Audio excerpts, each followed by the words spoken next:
wishes after tell pretty things. I can't go like yellow. You know, agent your bites the whistle. Works row. Here I go, anti-anything. Yes, it's a million British one these days. So it's still some. After. Here I go, anti-anything. Oh, oh. It functions everywhere, sometimes without stopping, sometimes discontinuously. It breathes, it heats, it eats, it shits, it fucks. One mistake ever said the it everywhere. It is machines, not at all metaphorically. Machines of machines with their couplings, their connections. An organ machine is connected with a source machine, one emits a flux which the other cuts. The breast is a machine that produces milk, and the mouth a machine coupled to that one. The mouth of the anorexic hesitates between an eating machine, an anal machine, a talking machine, a breathing machine, deeper machine, asthma, attack. This is why we are all tinkerers, each with their own little machines. An organ machine for an energy machine. There are always flux and cuts. Judge Schreber 5 has divine rays in his ass. Solar anus. And rest assured it works. Judge Schreber feels something, produced of something, and theorized about it. Something is being deduced effects of machines, not metaphors.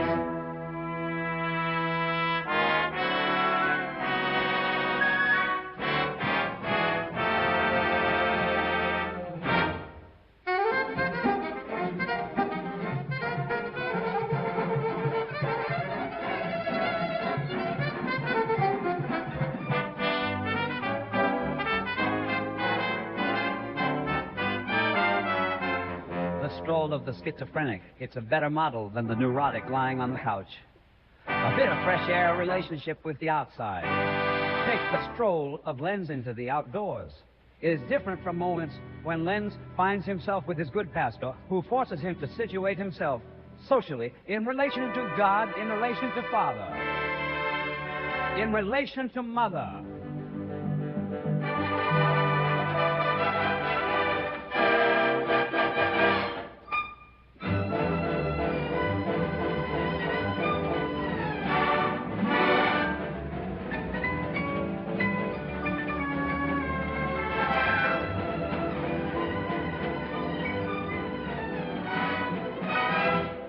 On the contrary, he is in the mountains under the snow with other gods or without God at all, without family, without father or mother, with nature.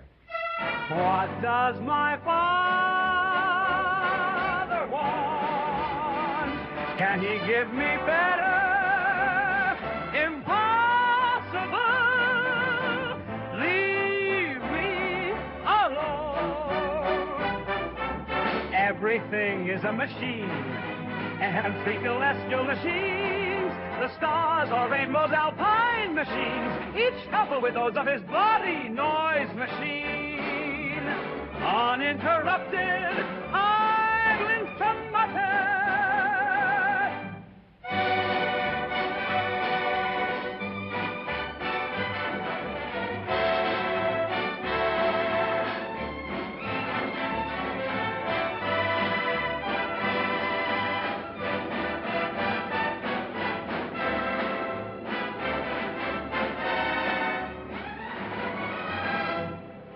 It must feeling of endless bliss to be in contact with the profound, life profound to every form. To have a soul for the rocks, metals, water, and plants, to welcome into oneself, as in a dream, every element of nature, like flowers that breathe with the waxing and waning of the moon. Både det landskapet ger sig till where, både där vi multidagsnät, inom the replies. Krongas can be a chlorophyllin machine or a photosynthesis machine, or at least split his body as a part into such machines. Lenz put himself before the distinction of man nature, before all the identifications that this distinction conditions.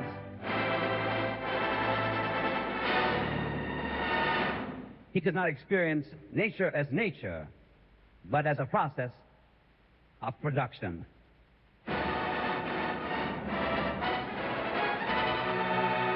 There is no more man nor nature, only process that produces the one within the other and couples the machines. Together.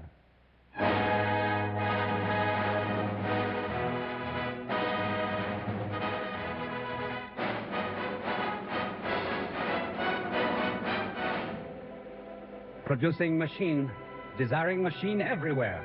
Schizophrenic machines, all generic life. Me and not me. Exterior and interior and interior. Don't mean anything anymore.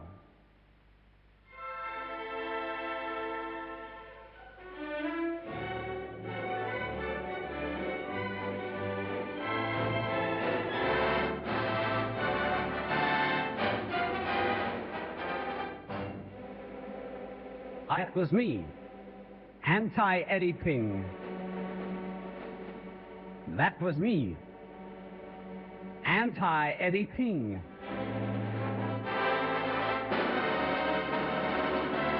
The desiring Reading. machines. Hello, everyone. I hope all of you are doing well. Welcome to the Quarantine Collective's ongoing reading of Anti-Oedipus, Take 3, which actually may end... Let me see, where are we at now? Let me see where we're at now. Actually, we have like 7 pages left of the book. And then we get to start over. And it'll probably be January again, where we start over, which is where we started the second reading. What a fun time. What a fun time. I hope all of you are doing well. I'm mostly just going to dive in, though, unless anyone's got a specific thing they want to go over or any weird shit. My audio sounds terrible. I have no fucking idea. Trying a whole bunch of things. We're going to find out. So you just let me know, and we'll just keep charging ahead. Last week, we sort of wrapped up a series of paragraphs that is, again, a lot of this final section is sort of pulling together many concepts and ideas and things through the book and finally drawing all of those threads together as it pulls tight. The previous paragraph was sort of the cap on the way that the double movement of capitalism operates. That capitalism on the one side axiomatizes, it reterritorializes the decoded flux, the way that we once existed with hard social codes or overcoding has been replaced with this axiomatization of this flux very much closer to where desire is, much more of an immanent connection. And that these flux, at the same time, despite this axiomatization, still escape everywhere through this mesh at the edge of it, building and creating lines of flight that ultimately end up further creating breakdown that capitalism and capital, the third socius, need to find ways to sort of accompany by axiomatizing. Man, I wish they picked a different word. Such a fun one. With this process, the way that groups of people come to form and exist, again, double movement, subject groups, which is the simple version is groups that you sort of less are adhering to and more just happen to be a part of, just like we're all part of subject groups and subjugated groups. But that subject groups emerge from subjugated groups through ruptures in that group. You can think of the Communist Party or the fall of USSR creating a huge mass of a billion different angering warring little factions amongst the tankies or leftists or what leftism means. Whereas prior to that, leftism was very much dogmatized and closed up behind kind of whatever the dogma was, flatly. This shift, again, thinking of it as one emerging from the other through ruptures and then the other emerging from the other as ossification. This back and forth, this double movement that's contradictory, this thing. Capitalism is expanding its interior limits, threatened by this exterior limit, ultimately, that can sort of destroy it entirely. All of this involves 2 poles of oscillation, okay? One is the unconscious libidinal investment of the paranoiac, and the other is of this schizoid. they use these terms because they're traditional psychoanalytic terms, and that's been what they've been pushing through sort of throughout this whole thing. But again, to sort of simplify, because we'll be getting into the oscillation of both of these really quickly here in this next paragraph. But the paranoiac is about subordinating desire to sovereignty, to the gregarious aggregate, to representation, to things at large. The schizoid process pole, is about overthrowing that power. It's about subjugating the larger to the desire, to the things at large, to that, to aggregates, to the multiplicity of the molecular. The coexistence of these poles is effectively universal. There's no delirium, their term for sort of the larger narrative stories of things, how we understand the world, how we see the world. There is no like purely schiz or purely paranoiac. Even the Nazi side of things utilizes both of these. As I've talked about, the Trump MAGA system relies on anti-establishment fervor, despite literally being the most established. Like it's because of these poles both existing. And this oscillation between the reactionary and revolutionary is the thing that is constitutive of delirium. It is the oscillation between these two that creates and is the delirium itself. So what do we do if we're stuck inside of this? This is how this functions. And that's kind of the setup as we go. So we'll give this a read, get in the first paragraph. Any questions on what I just sort of outlined, because it's important to sort of have that baseline when we get into this next bit.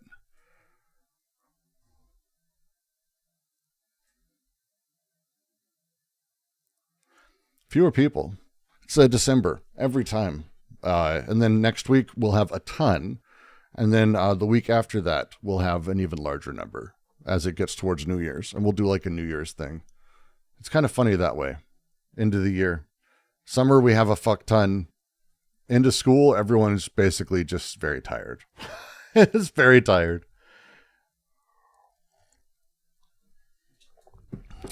All right. Well, with that, then I'm just going to go ahead and jump in. It appears, however, that the oscillation is not equal, that as a rule, the schizoid pole is potential in relation to the actual paranoiac pole. How can we count on art and science except as potentialities, since their actuality is easily controlled by the formations of sovereignty? This results from the fact that the two poles of unconscious libidinal investment do not maintain the same relationship, nor the same form of relationship with the preconscious investments of interest. On the one hand, in fact, the investment of interest fundamentally conceals the paranoiac investment of desire and reinforces it as much as it conceals it.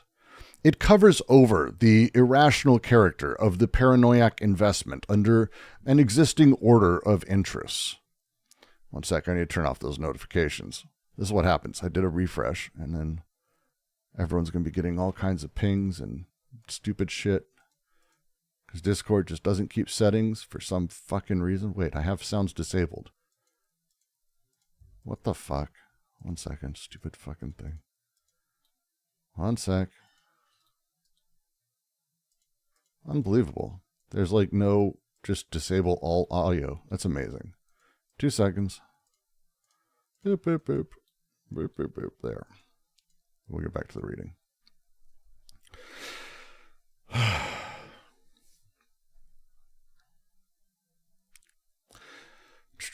We'll just start over. We'll just kind of, I'm just going to bounce right back here on the one hand. Right there. Okay. That's where we're going to go. On the one hand, in fact, the investment of interest fundamentally conceals the paranoiac investment of desire and reinforces it as much as it conceals it. It covers over the irrational character of the paranoiac investment under an existing order of interests, of causes and means, of aims and reasons. Or else the investment of interest itself gives rise to and creates those interests that rationalize the paranoiac investment. Or, yet again, an effectively revolutionary preconscious investment fully maintains a paranoiac investment at the level of the libido, to the extent that the new socius continues to subordinate the entire production of desire in the name of the higher interests of the revolution and the inevitable sequences of causality.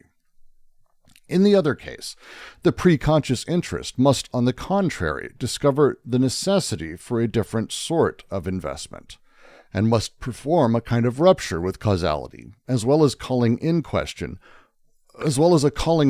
of aims and interests. A couple things as we go through this that are important. I sort of said it from the last one. They restate it here. The thing that's important is that these two poles, again, are constitutive of the delirium. And when we say delirium, it's I'm an American and a good patriot. Boom, delirium. And this is not purely a paranoiac reaction. Like, that's one, totalizing and shitty. Don't do that to people. But two, it's also oversimplifying because it's breaking from what we sort of need to understand are all of the different parts at work within the capitalist system. So as we go through, remember that though the oscillation itself, the variability that exists between the schiz pole, the break of revolution, then the paranoiac, it's so fast. Consider it noise that is making sound, like a modular synth. It is producing it in the actual oscillation itself. This is not a thing that powers the ideology of stuff. This is the break itself. This is the thing. Okay? So do that as we kind of go through here. If that works for everyone, that's kind of how I'd probably begin by phrasing it. But let's see if that's how this continues to work. All right, so fuck it, we'll start. So it appears, however, that the oscillation is not equal, and that as a rule, the schizoid pole is potential in relation to the actual paranoiac pole. How can we count on art and science except as potentiality, since their actuality is easily controlled by forms of sovereignty?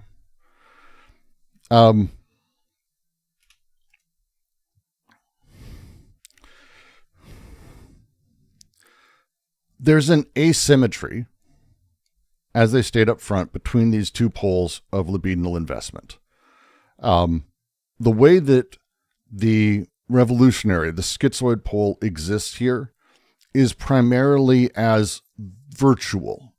It's not really as actuality that it exists. Well, the paranoiac pole is the position of the actual, more or less, that is potential in relation to the actual paranoiac pole. These two sort of exist in different registers, but as they exist in different registers, there is a natural imbalance, an asymmetry between them. They're not identical. The way that they sort of clarify this in this sentence that I like, where they talk about art and science, we know that art as a thing, the revolutionary potential of art of all sorts, doesn't matter what it is incredibly easily captured by capital, by state actors, by businesses, by corporatism, by commodification, whatever it is. And that thing that happens, well, the revolutionary potential is captured and controlled by those formations. It still stays the actual act of art, the actual work of art and science itself stays as potentialities. It stays virtual. It's not the actual forces of transformation. The revolutionary force of art doesn't stay and become an actual transformation. Oh, is there an...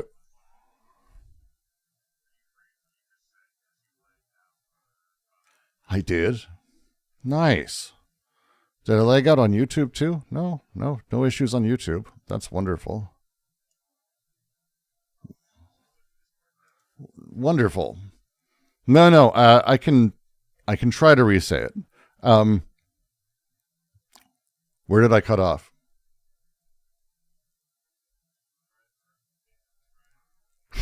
The whole fucking thing. Okay. I'll try to say it simply then. So they're talking about the two poles, and they're making a statement that kind of was implied in the previous, like, again, 6-7 paragraphs as we go through the way that this oscillation operates.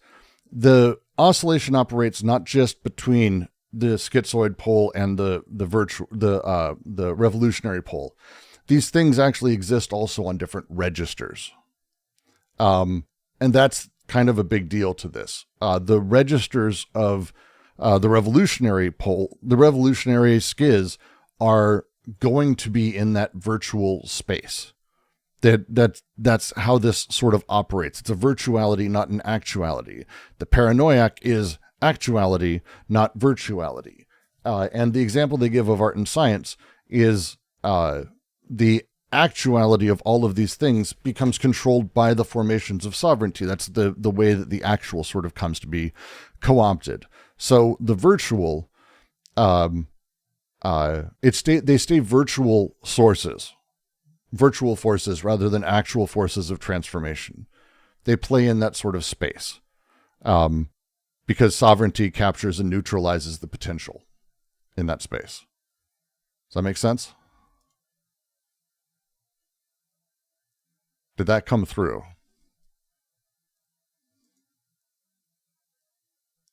All right, good. Okay.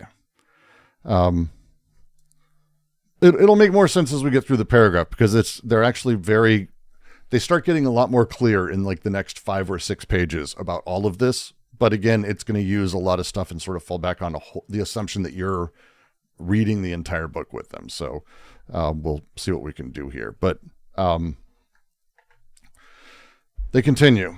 This results from the fact that the two poles of unconscious libidinal investment do not maintain the same relationship nor the same form of relationship with the preconscious investments of interest.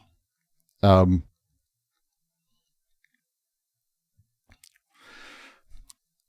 the asymmetry between these two poles derives from the differential relationship that they have. Differential relationship, by the way, super important to Anti-Oedipus. Enjoy math. But that's the sort of thing, the differential relationship that these poles have to the preconscious investments of class interest is the driver. This results from the fact that these two poles of unconscious libidinal investment do not maintain the same relationship nor the same form with the preconscious investments relationship. It is changing. There is a differential relationship with those investments of interest. And again, investments of interest, not the same thing, preconscious. This is not libidinal. The libidinal is the poles.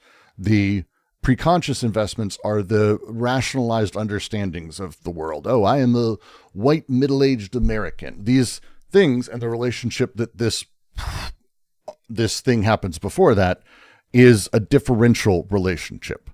So when we talk about desire, when we talk about the forces, when we talk about libido, we are talking about this libidinal investment and the preconscious investment of interest as itself a sort of bipolar relationship, but within the libidinal investment is the other bipolar relationship that we're more focused on right now. These poles relate differently. They work differently, and they deal with each other in a differential sort of form. I'm going to leave that there because we're just going to continue. The next part is kind of a lot. It's a big, giant fucking run-on sentence, and there's no way not to just sort of go through that. On the one hand, in fact, the investment of interest fundamentally conceals the paranoiac investment of desire, reinforces it as much as it conceals it. It covers over the irrational character of the paranoiac investment under an existing order of interests, causes and means, aims and reasons. Sorry. We'll go with you. Or else the investment, why aren't you showing me the right color? There it is, of interest itself gives rise to and creates those interests that rationalize the paranoiac investment, or yet again, and effectively, revolutionary investment fully maintains a paranoiac investment level of libido to the, we're going to break this whole thing down. We're just going to have to break this whole thing down bit by bit. There's no way not to do that. Jesus Christ, there's so much fucking said here. There are three ways in this, okay, that the preconscious class interest, the rationalized deliriums, the way that you understand the world rationally, right, the way you speak of it, relates to paranoiac reactionary desire. This is what they're focused on for this. The first is that it covers over, it covers over the irrational character of the paranoiac investment under an existing order of interests of causes, means, aims, and reasons.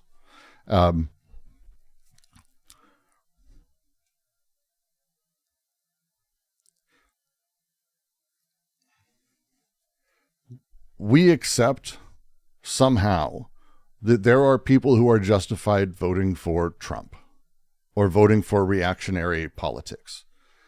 And you'll say this, oh, well, yeah, they're rich white men. Of course they voted Republican. That kind of shit. It's the paranoiac investment, and that is in all of, again, in all of us. This ain't like their paranoiac investment and we're fucking cool. The irrational character of that paranoiac investment, the irrational understanding of things, the breakdown of that is covered over by this investment at this level, this fundamental investment. And what it does is it covers it over under an existing order of interests, causes, means, aims, and reasons. Think of it as post hoc rationalization, more or less. It makes an irrational fascistic investment appear as rational self-interest. That's it. It's this. This is the first bit. The second mechanism that they have, that they talk about here, or else the investment of interest itself gives rise to and creates those interests that rationalize the paranoiac investment, right?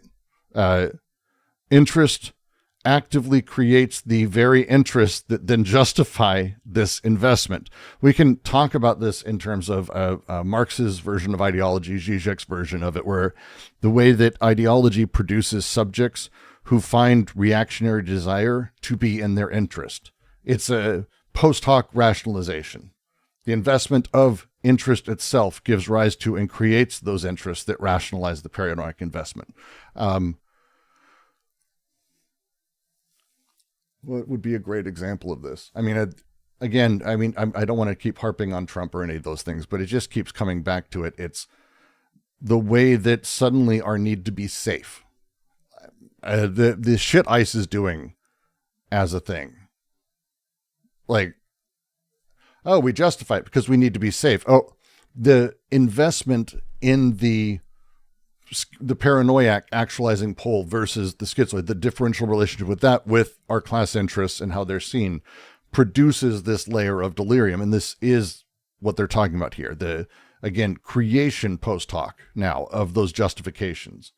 If you haven't watched, there's a wonderful, interesting, I shouldn't say wonderful, there's a fascinating podcast, The Necessary Conversation, to Gen X, millennial-ish, like older millennials, but Gen Xers, my age, people my age, Zennials, I think we're called, sit on a podcast with their parents who are mega lunatics from Oklahoma, who are like psychotic, over the line, mega nutcases. And they ask each other questions, and you can watch this happen in real time where like they'll say, oh, that's horrible that that's happened, but that's the way this works. And it's like, what the, like, it's this really wild game that they're playing. But again, it's not because, oh, it's ideologies covering their eyes and everything. No, the delirium itself is produced through this interaction. I've watched that video. I've watched the podcast is fascinating, LJ. I really do recommend it. It's very perverse to watch at this point. At first it was like, oh, this is I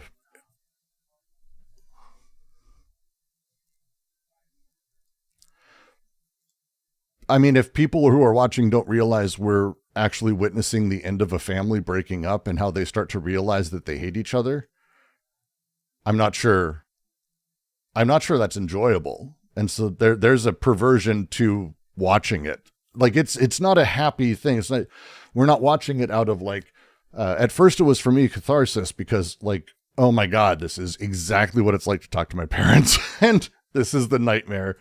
And at first it was great to sort of have that catharsis of like, oh, I'm not alone. That's great. And then you start to see the comments or the way people interact with them and how it's become weirdly parasocial, and people are almost egging on and asking questions to the point where it's very clear that these people hate each other.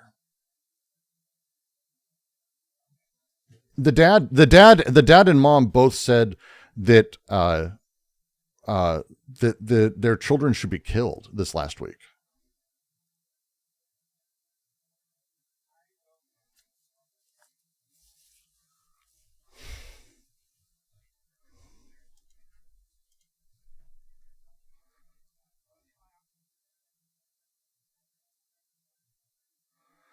Syntactic operator, I can't tell. Are you talking to me? You're talking about me. You're being very indirect. YouTuber, just tons of comments. Fascinatingly large number of comments. He is. Marxism is just the destruction of the middle class. That's what millionaires are. There's 1,000 times difference between a million and a billion. This guy thinks he's so righteous. He's totally wrong. He does not see the forest. Are you going to actually make a point? I don't understand anything you're talking about in relation to what we're doing. Rico said, little I saw it on the stream, the mom sounded like the more reasonable one. Yeah, but that's because that's her role. Again, the investment, where they're at, what her role is, again, these setups, you can actually watch the process as all of these things get invested, and then out the other side comes this ridiculous, explanation. After the stream, we'll pull up a couple. We'll watch a little bit of it. It's fucking like the more recent ones. It gets darker as they've started, murdering people in boats in the ocean because they're, I don't know, from the wrong country or not even that, just brown. The justifications for it are horrifying.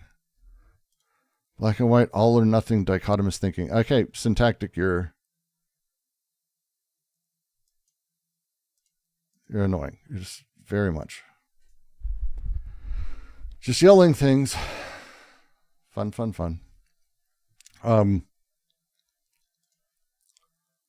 But anyway, we'll go over it. And you can see a lot of this process literally happen live as the parents are confronted with something that they've already said is genuinely objectionable in one way or another. And then they're caught in this sort of trap, but then they run through and justify it. And it's not that they're justifying it and no, they're lying. This is not that. This is that the differential relationship in the way that desire and their rational understandings of things sort of are interacting to produce this delirium. That's the setup. So the revolutionary pole, virtual or forces potential actualities.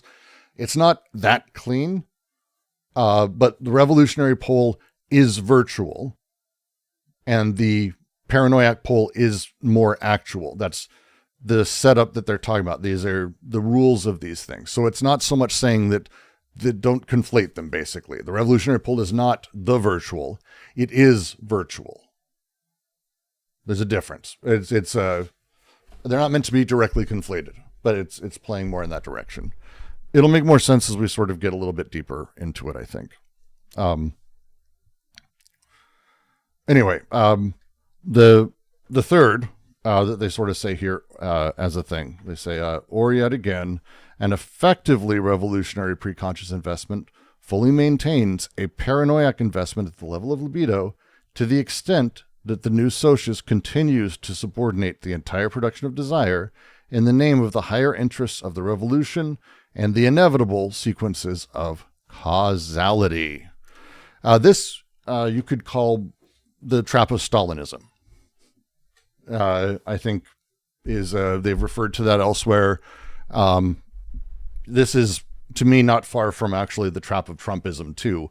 The thing that is the most devastating about this interaction is the question of the book. Why do men desire their own Subjugation. Why do they scream? More taxes, less bread. It's because even genuinely revolutionary class consciousness can maintain reactionary investment when the revolutionary socius continues to subordinate desire to higher interests, historical necessity, that kind of shit. That's the deal. It's because it still is a revolution. It's still pushing for new. You're still doing it. There is a really weird.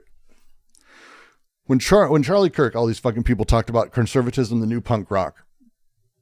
They're bullshitting, I'm sure, at some level. Sure, you want to have that conversation. More interesting is to actually just take them at their word that this is how they see it, that what they're doing, the energy they're using is revolutionary libidinal energy, co-opted by the paranoiac, co-opted by historical necessity, co-opted by higher interests and aims. It's far more interesting to consider that rather than them as individuals who are completely free of all material reality and making choices. Hey, what can I say? And then they continue. Please, go ahead.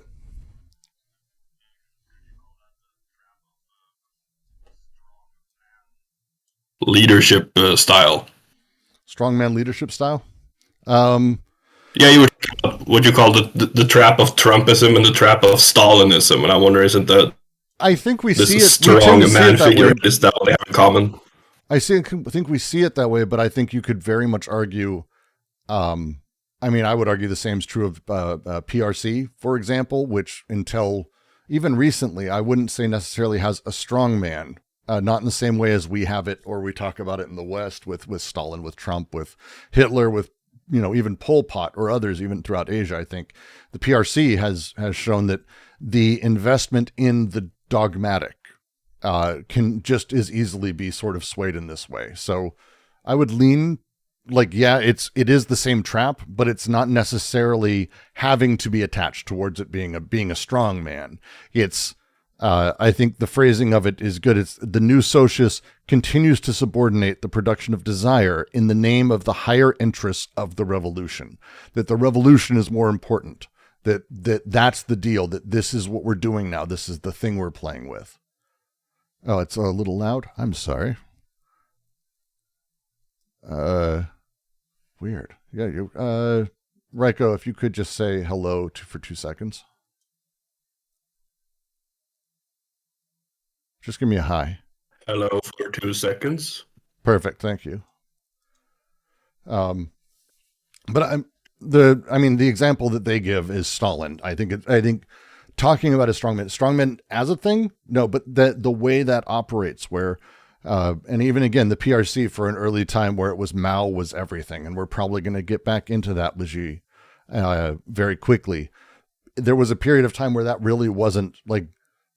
There were a series of leaders in China I would be very hard-pressed to say were considered like strong men or were the reason that the PRC was making the leaps. Like, it was a very different sort of thing. Fascinatingly so, actually. But still very much the subjugation of desire to these higher, more important interests, which is kind of the push.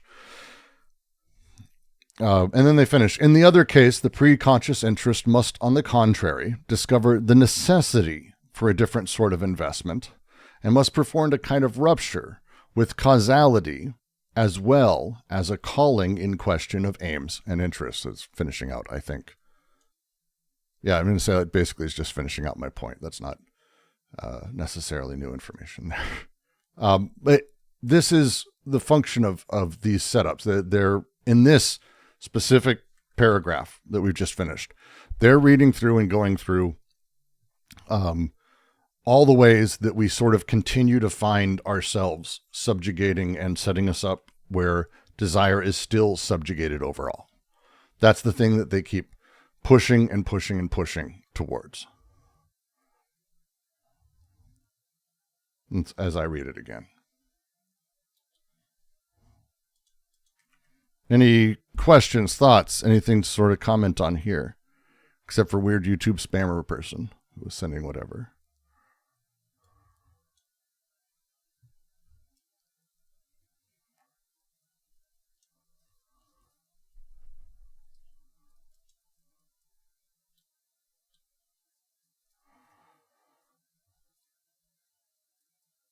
All right.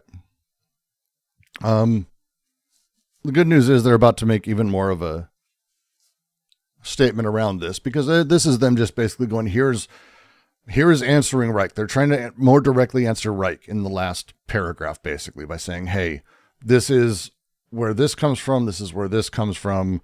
These are the reasons that men find themselves desiring their own subjugation, is that it's not just as simple as a revolutionary investment. It's that we have in capital an oscillation between the paranoiac actualized and the schiz potentiality that's constantly breaking, constantly shifting, constantly changing, and that oscillation exists in a differential relation to our understanding of the world.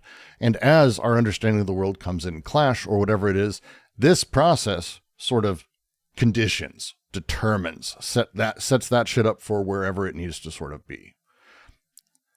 And the three cases they give of the paranoiac taking control, well, they're going to continue. And I'm just going to continue because no one asked a question. Because in each case, the problem is different. It's not enough to construct a new socius as full body. One must also pass to the other side of this social full body, where the molecular formations of desire that must master the new molar aggregate operate and are inscribed. Only by making this passage do we reach the revolutionary break and investment of the libido. This cannot be achieved except at the cost of, and by means of, a rupture with causality. Desire is an exile. Desire is a desert that traverses the body without organs and makes us pass from one of its phases to the other. Never an individual exile, never a personal desert, but a collective exile and a collective desert. It is only too obvious that the destiny of the revolution is linked solely to the interest of the dominated and exploited masses. But it is the nature of this link that poses the real problem, as either a determined causal link or a different sort of connection. It is a question of knowing how a revolutionary potential is realized in its very relationship with the exploited masses or the weakest links of a given system. Do these masses or these links act in their own place within the order of causes and aims that promote a new socius, or are they, on the contrary, the place and the agent of a sudden and unexpected eruption, an eruption of desire that breaks with causes and aims, overturns the socius, revealing its other side? In the subjugated groups, desire is still defined by an order of causes and aims, and itself weaves a whole system of macroscopic relations that determine the large aggregates under a formation of sovereignty. Subject groups, on the other hand, have as their sole cause a rupture with causality, a revolutionary line of escape, and even though one can and must assign the objective factors, such as the weakest links within a causal series that made such a rupture possible, only what is of the order of desire and its eruption accounts for the reality this rupture assumes at a given moment in a given place.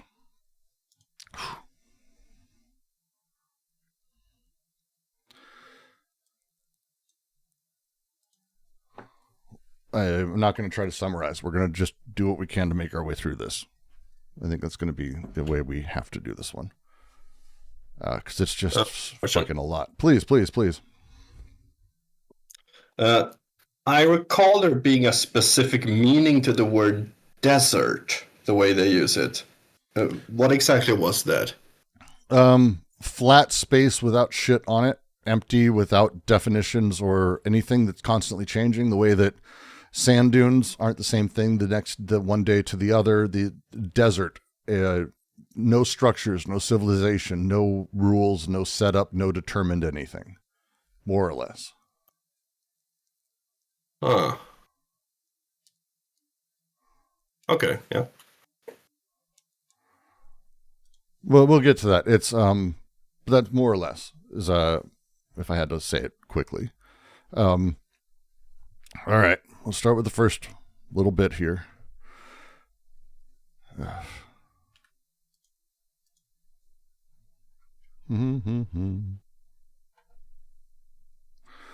right. In each case, the problem is different. It is not enough to construct a new socius as full body. One must also pass to the other side of this social full body, where the molecular formations of desire that must master the new molar aggregate operate and are inscribed. Let's just looking at the French real quick. Yeah, it's fine.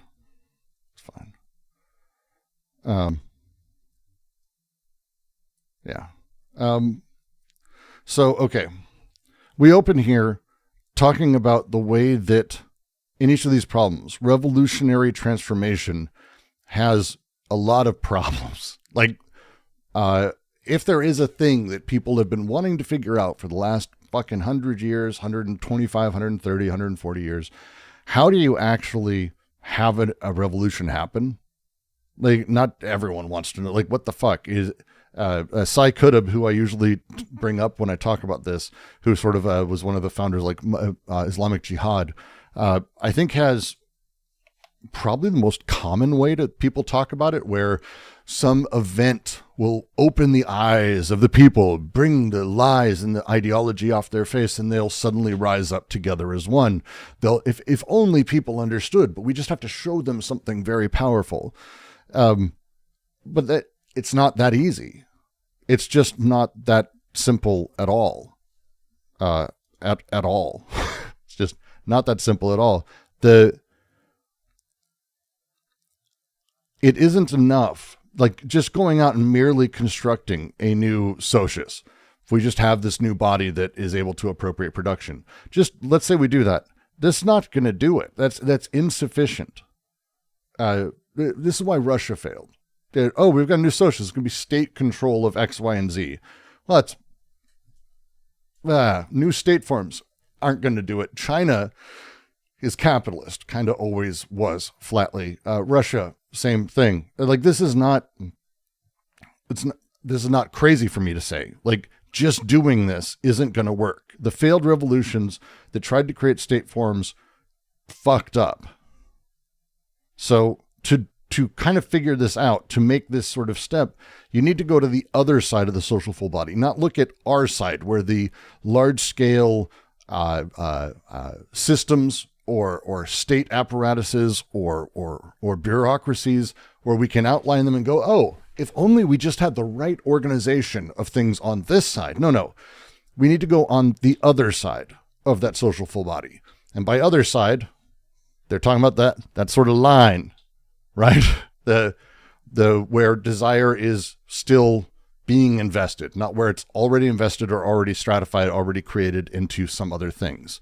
The plane of the molecular formations is what I've written. Plane of molecular formations would probably be the best. That's my way to describe it. This is the shift of ways of thinking of the macroscopic, macrological to micro. We need to be thinking of these things very particularly if we're going to be doing this, because it's just not enough to stay on our side of things, where we exist, where America exists, where the state exists. It's just not nearly fucking enough. Not even close. I hope you guys cannot hear my dryer. It's having a nightmare of a time right now in the next room. Oh, fuck, that's a lot. Only by making this passage do we reach the revolutionary break and investment of the libido. The passage across that line into the molecular, the break, the rupture, can only come about by making that passage to the other side, to this molecular level. If you do not take this passage, you are trapped in creating molar formations that reproduce the domination of desire consistently and continuously. to put it simply, these processes built these systems. Now we're going to stay within these systems that these processes created to dominate themselves, and we're going to find a magic way to not do that. No, that's the problem. The revolutionary break is not at the level of political economy. It is at the place of libidinal investment. That's why they quoted Dune and ATP. It's why I quote Dune a lot. Kind of exactly the point. Yes. Oop. Come on, stop fucking with me. Okay, there we go. Sorry about that. So they say, this cannot be achieved except at the cost of and by means of a rupture with causality. I mean, no one should be shocked at this statement as a thing. Causal determinism is these are logical systems that are pre-built with an understanding of the systems as they are. It's not about a shift in epistemology, right?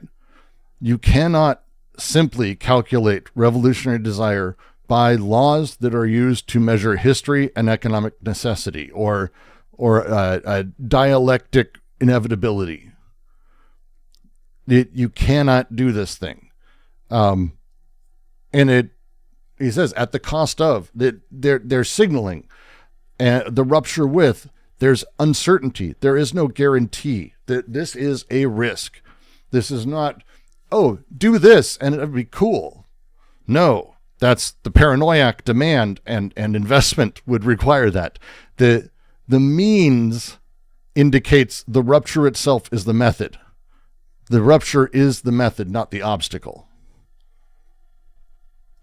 Okay? I hope the answer is K. Hope the answer is okay. Because they say desire is an exile. Desire is a desert that traverses the body without organs, makes us pass from one of its faces to the other.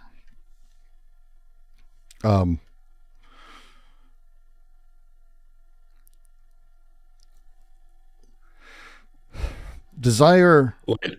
Please go ahead. Could you say that again? I'm reading it too. It says that desire is a desert that traverses the body without organs. Desire is a desert that traverses the body without organs and makes us pass from one of its faces to the other. Yes. But how does a desert traverse something? Normally, I think you would traverse a desert.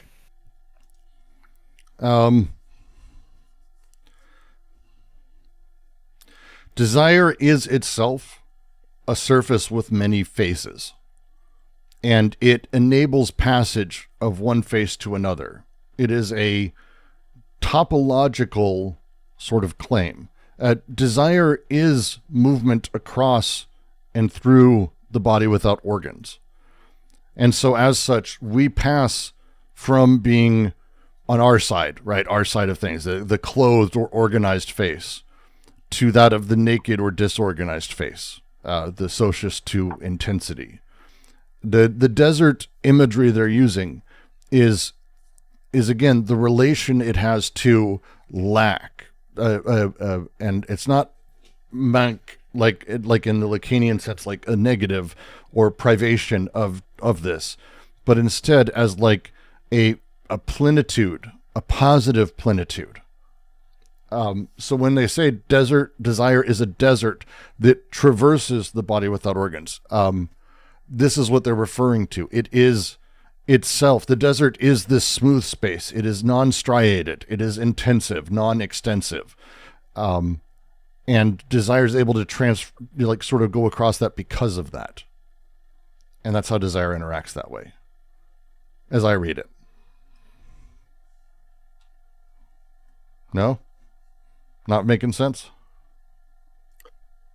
So is it sort of like desertification that they can turn an area into a desert? Not as a bad thing necessarily, but that when a desert traverses a body, it's that it turns the surface of the body into a field of potentiality, sort of like a field where desire can act. Is that what they mean with desert traversing a body? Ben has linked to, I think, probably the best piece that would answer this. Okay. Without getting too into jargon, I don't think it's possible for me to get as where I'm at, and my ability to explain this is going to be very limited, because when we talk about these things, I'm going to end up putting myself in a position of being super, super jargony. I've been getting into ATP again, rereading a lot of sort of secondary texts. It's a bit different than I think that. If I were to try to say something more simply, it would be that the desert itself, right, is deterritorialized space. There isn't a fixed territory anywhere in it. Don't think of it as a desert. Think of it as desert. It is a place where there are no boundaries, where there is basically everything in constant flux. There is no actualized element. This plane, as such, is able to crisscross and deal across all of these things that the BWO is doing, because that's kind of the setup of how the BWO sort of works. The many faces of it, the structure of it, the way it works is by enabling passage across it or from space to space. It's not that desire creates a desert. Desire moves through a desert. No, it's desire's existence. Its very being is desert. It is nomadic. I'm sorry, I'm going to have to do it. It's nomadic constitutively. It is deterritorialized. It is a fluxion. Desert is the mode of existence of desire. So Deleuze has an essay called Desert Island. Another text is called Desert Islands, where he goes through and I think says some very lovely things about exactly this. I feel like I'm getting the gist of that. Let me pop it open, see if there's a line or two.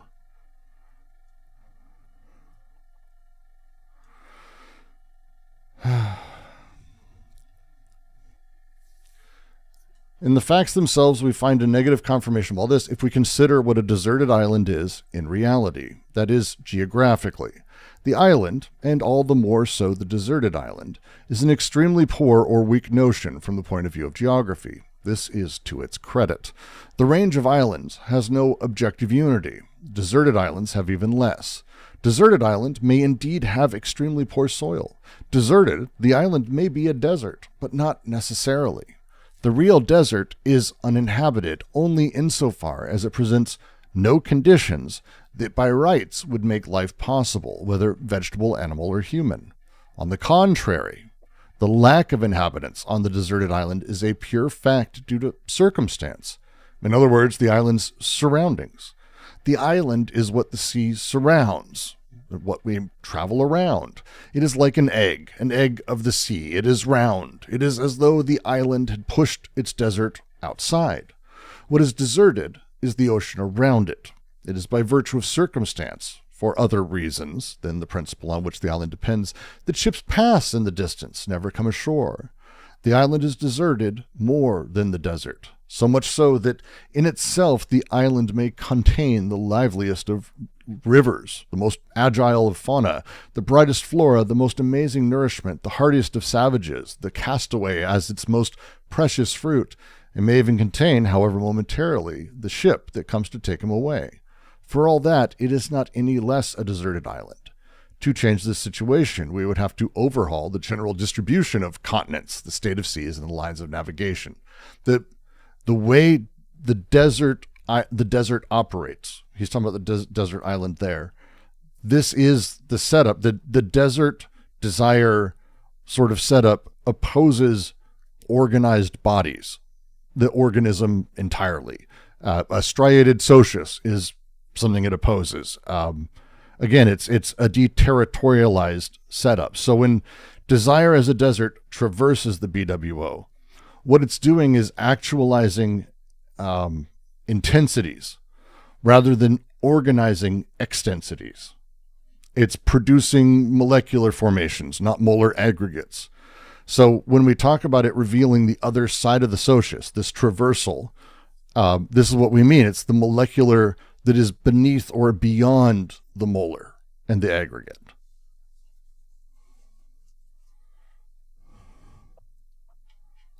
No? Not helping at all? It's entirely fine, by the way. No, I think I get it, actually.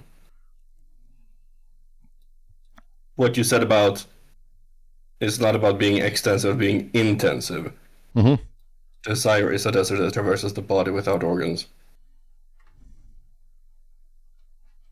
Because as I previously, when I read about like the nomad and striated and smooth space, as I understood, it has to do with where the nomad or the not nomad, I don't remember what the opposite was, how do they navigate themselves? Like in a striated space, they navigate according to the terrain, but in a smooth space, they navigate according to themselves.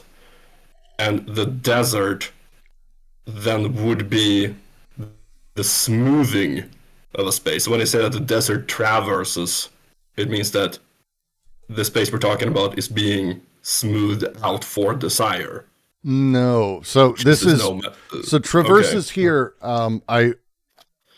And again, traverse is literally the word they use in French, but when we talk about I traverse the mountain range, it doesn't mean that you're like wandering through the mountain range or just wandering around in the mountains. You're crossing it. Like traversing is a very particular phrasing. We tend to use it a little bit more openly, but as I understand what they're doing in this paragraph is when they say desire is a desert that traverses the body without organs, makes us pass from one of its faces to the other, they're being very specific about this isn't like where the desire wanders the BWO. That's not its thing. Instead, desire as an exile is this sort of smooth space that is going from that goes from one side to the other. It's the thing that enables the crossing. It is the Rubicon's path, more or less. But without being a path, I guess I would say, is more or less how I understand it. Someone else can correct me, because again, this is the end of the book. This is the hard shit. This is the fun shit. Okay, so, because what I was picturing was a sort of desert, like a literal desert spreading out, extending further over an area, whatever. But it's not that kind of traversing we're talking about. It's more of a... Because I think I understand. It is a plane. So the BWO is, and again, I'm oversimplifying everything I'm saying here, and I'm just like apologizing in general as I start. But the BWO is kind of this inflection point between desire and like the molecular and the aggregate, the molar, and it is its own thing. Like all of these things, there's a topology to all of this, but very particularly, desire is a plane that crosses. It crosses the BWO as a plane. Desire crosses it as a plane. It's not that it's coming through as like a sudden charge or as a single indice. It is a striated. It is not a striated space. It's a smooth space. It is a plane that crosses. That is basically a topological transformation across the BWO from one face to the other. That's how I understand the phrasing. Traversing here should really just mean thresholds, gradients, crossing, but it's crossing is the operative word, Noah, for me, I think, because it's like desire is a desert that traverses the body without organs, makes us pass from one face to the other. The crossing is the deal.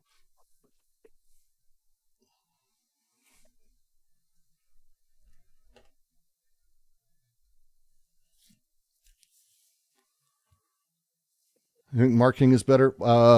No, not for this. Not for this. A different relation. We're talking about a different relation here. This would be like the. Okay, I think this would be a thing if you want to like dive into this. This is smooth and striated within Plateau 14. I think. Yeah. I think I kind of understand understand, but I don't really know how to phrase it. We can move on from this. I'll read the desert island paper, and we can get back to this some other time. Yeah, we're going to continue because I think they're going to continue building out the point through the rest of this paragraph, because obviously we're not stopping here, because they continue pretty much immediately. They say it's never an individual exile, never a personal desert, but a collective exile, a collective desert. This is not an individualist system they're talking about. The desert of desire, the exile. These are not a personal thing you experience or that you know. This is not a psychological thing that is there. It's instead a collective social thing. This is not romanticizing the individual's alienation. This is not existential dread at all. This is a collective movement of deterritorialization they're talking about here. Because desire is always first social. It always involves the arrangements and multiplicities of things. It is not reducible to individual subjects. That's been throughout the entire book.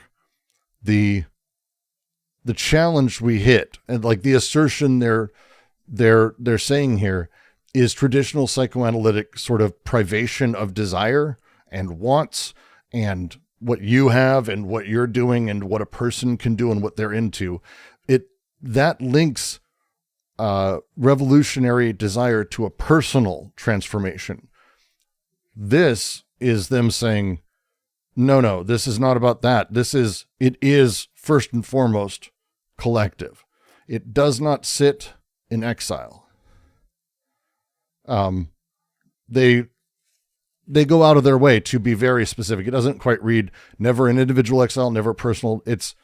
It should say like never individual exile, never personal desert, but collective exile, but collective desert. They're trying to be very specific about how they phrase it here. Because again, this is not an individual. This is not about the individual, like flatly. It's just not about the individual. It's just not.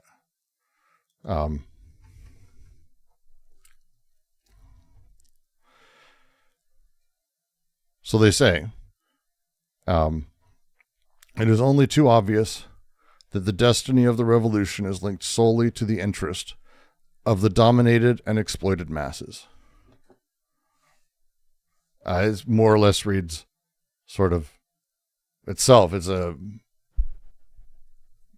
blatantly obvious thing. The revolution and the destiny of revolution is dependent on, is dominated by the masses who are exploited in their interests. This is like the only time I think they're not going to be adjusting some like really dogmatic Marxist shit. This is them saying like, this is orthodox Marxism. And yes, it's only too obvious. It's obvious. This is the truth. Simple. Done. But it's not quite enough for what we're talking about here, because they say, but it is the nature of this link that poses the real problem as either a determined causal link or a different sort of connection.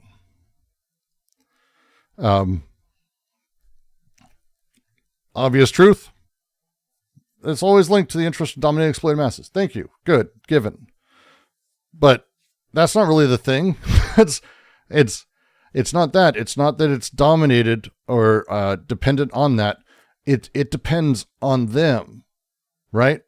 The nature of the link poses the problem. It's either a determined causal link where the economic base of things determines the consciousness.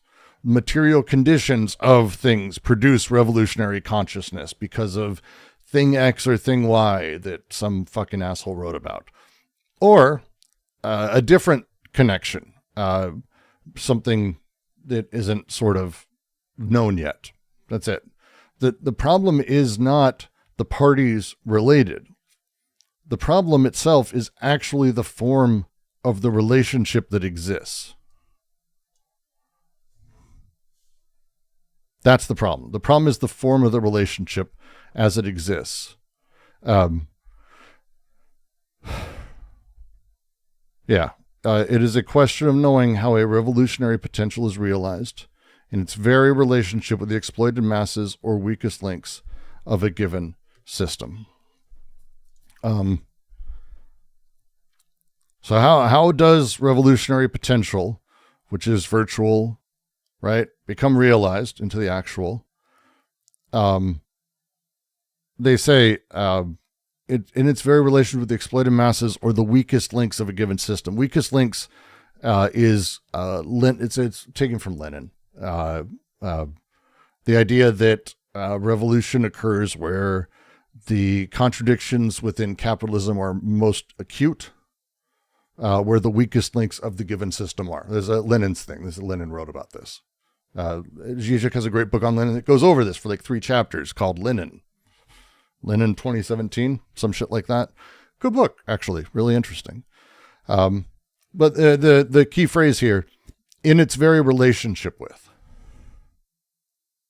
is the question of knowing how a revolutionary potential is realized in its very relationship with the exploited masses or weakest links of a given system. The relationship is the thing. It's the question that is important here. Again, are you shocked? It's the relations of the things. Do these masses or these links act in their own place within the order of causes and aims that promote a new socius? Or are they, on the contrary, the place and the agent of a sudden and unexpected eruption, an eruption of desire that breaks with causes and aims and overturns the socius, revealing its other side? Eruption is going to be really fun here as a particular thing. We'll get to that in a second. But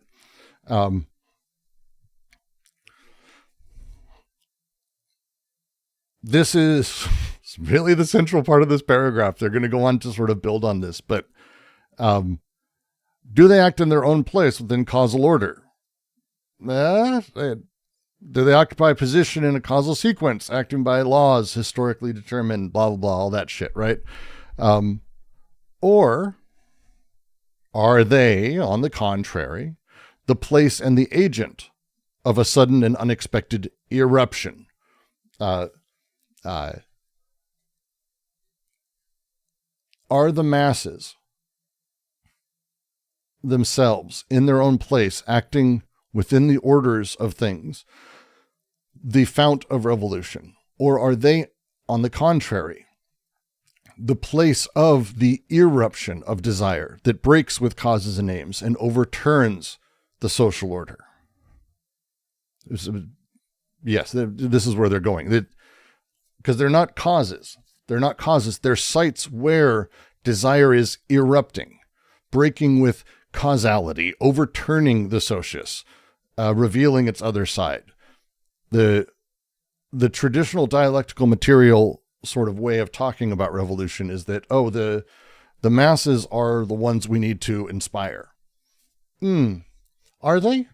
Because if they're just products of material conditions, then there's other things happening here. Wouldn't they then be the site of the eruption, the break in all of this, the break in general of all of this, the breaking through? An eruption is, it's a combinatory word, really great. Think of it as a splitting and bursting out. It's not just an eruption. A volcano erupts. That's not interesting. This is a break and split and an eruption. It's complete breaking through of desire. And that would be, by the way, where they're sort of aiming. In the subjugated groups, desire is still defined by an order of causes and aims, and itself weaves a whole system of macroscopic relations that determine the large aggregates under a formation of sovereignty. We'll just continue. Subject groups, on the other hand, have as their sole cause a rupture with causality, a revolutionary line of escape, And even though one can and must assign the objective factors, such as weakest links, within the causal series that made such a rupture possible, only what is of the order of desire and its eruption accounts for the reality this rupture assumes at a given moment in a given place. This is their theory of revolution, by the way. It's really good. I think it's really fucking good, personally. I think it's very good. I think it's very good. Let's see if I reduce. That should be good. Good. There, we'll lighten up the highlighter. It's a little blocky. I like the highlighter system. Let me know if you think it's fucking stupid.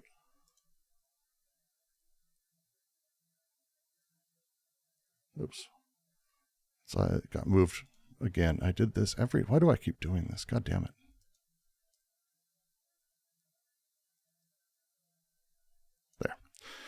There. There. I like the highlighter system. Okay.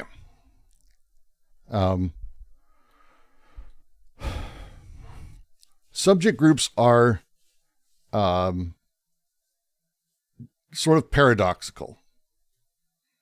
Their sole cause, and they've gone through this a few times, their sole cause is a rupture with causality. Their feature is a line of escape. This is the thing that makes a subject group break off and do their own thing. There isn't really a cause. They assign one later, sure, but that this thing that happens in this moment has a really interesting sort of back and forth. One can identify, right? And you kind of have to, actually, with like objective conditions. There's an economic crisis happening. There are weak links, like they're just talking about, that made this rupture possible. Of course, like these are things that happen. One's desire, though, is a bit different. These objective factors that are the cause, right, that we claim as the cause, they explain the possibility, right? They explain the potentiality, like the conditions that maybe could have produced it, but they don't explain the actuality, what actually made it take hold, what made it run down the line and actually happen. Only the eruption of desire actually accounts for reality in this specific form at the specific moment of rupture. The objective conditions are necessary. Again, this is not, they've never said they want to get rid of words and the objective conditions are necessary to these things, because this is kind of, again, how we understand, how we sort of, put things together. But that thing is not sufficient. The objective conditions aren't sufficient. They talk about, it may have come about this way. Sure, here's a potential cause for the thing. You're doing that. That's great. But desire is the thing that actualizes it. This is one of the big reasons that they're to me, fucking not idealist at all and really big into this materialist direction, because the recognition here is that actualization is not mechanically determined by random conditions of possibility. Desire is the thing that makes things actual.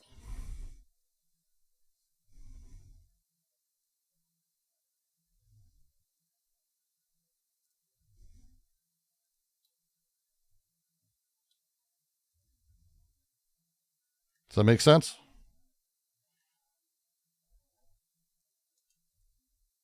This is the push. It's a big push at the end here. But again, what makes some revolutions die? There's a million things that have had the exact same stuff, that sort of all of the lightning in a bottle moments of every revolution have happened over and over and over.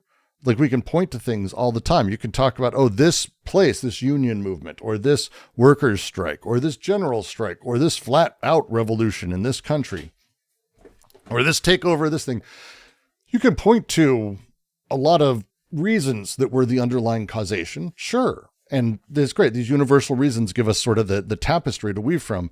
But desire is what made those things take hold, become actual, and then continue.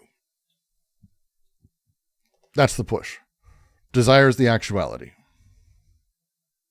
So, revolutionary transformation is not just material conditions. It's not just class consciousness. It's not just a break in how the economy works. None of that. Not just that, I should say. It's not just that. Right? A different framework entirely is needed for this, because all of these formations play differently and work differently and actualize differently, because desire is actualizing. Desire is the thing that's investing directly socially. This is the interaction that they've kind of gone over, as I read it.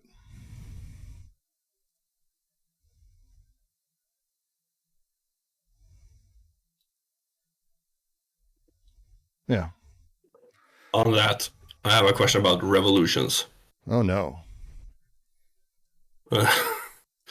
So they've talked a lot about where revolutions gone bad and where revolutions fail.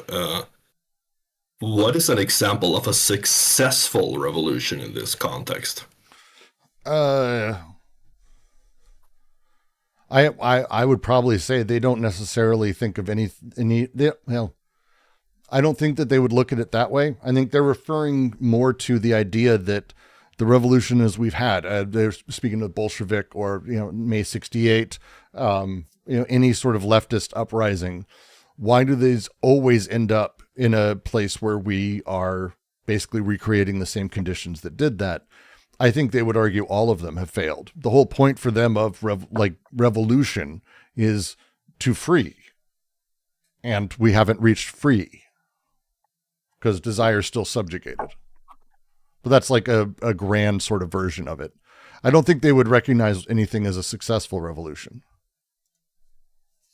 Okay, but would they not, like Marx did, recognize that the French Revolution, with its problems, it was a bourgeois revolution that brought liberalism to the forefront and changed society all over Europe?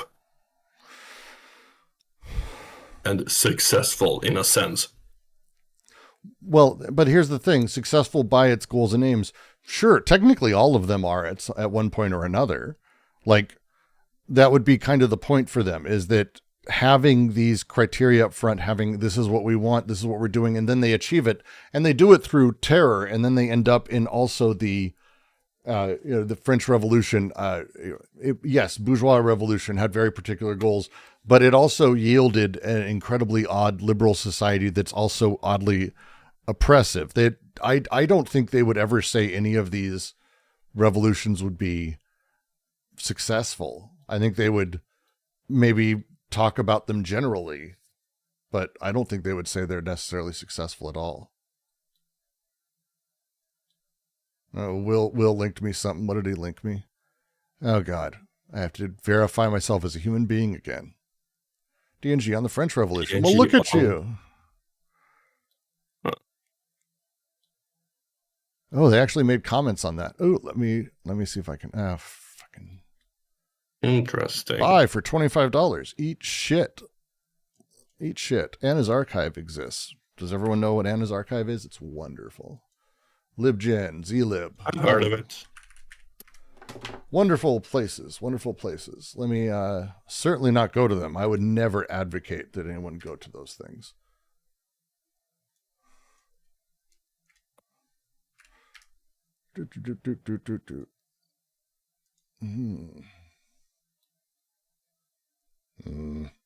Someone will have to get it for me. I can't find it. Maybe it's But I'll see if I can access it via my university. The library doesn't even have it. Wow. Well, let's see. It's Alex Underwood. I've actually read stuff from Underwood before. We've had it posted a few times. Comments on the French Revolution intersection with the work of Marx. I argue Deleuze associates revolution with the reformulation of the problems that condition experience, something D&G then complicate through their insistence that institutional practice remains subject to the unfolding of an indeterminate yet collective revolutionary identity. I argue that the most important aspect of their theory for contemporary political thought is its argument for the necessity of uniting disparate forms of political experimentation without introducing institutions grounded in general conceptions of the subject, and conclude by, that's a great take. I would be very curious what they actually wrote on the French Revolution, though. I'm going to go dig and find that. Give me a moment.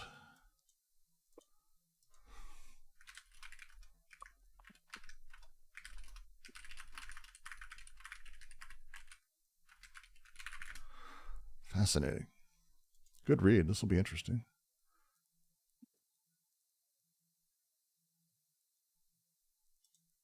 Oh, yeah, that's right. Well, you actually know him, don't you? I think, aren't you the person who's been posting at this point? You're his biggest fan. No, please do try. Annoy him. I'd love to have him correct a lot of things. I was like, there's been a lot of Alex posted lately. Let me see. One sec. I'm just clicking through and trying to find. Yeah, I'm curious. I'll have to dig through and find out where they actually wrote about the French Revolution and what they said. I'd be fascinated to learn that. It'd be really interesting. I like that. Annoy him regardless. Good. Continue to annoy the person. I love annoying people.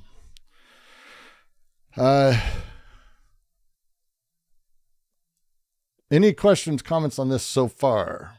Anything going on here that you guys are, oh no, this sucks. I don't get this. This is a little bit more complicated than I was expecting today. Anything like that where you're like, oh, this is not following. Happy to talk about, again, there's a lot being said here, and I could go into a sort of silly amount of detail about a lot of it. I'm trying to stay more top line, so that way you end up, if you're wanting to engaging with the text, you should have room to do such a thing. The line he's playing with is the line both of them are playing with is the way that desire isn't the fount, is the fount of all of this, that we need to, that grasp, the traversal of desire. Desire first invests socially. It's not like our desire passes through us and our understanding of things to invest socially. It's all at once.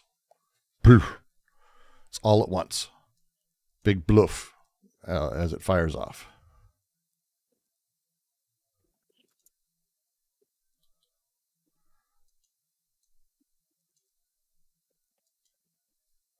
All right.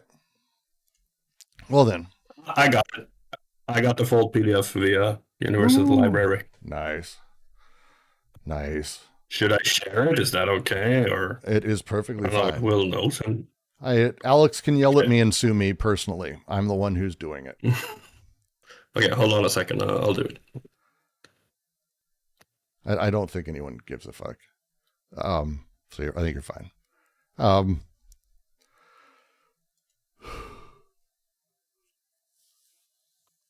think did I just get ahead of myself and we're actually going to be talking about the French Revolution and revolutions here in the next two paragraphs? We are.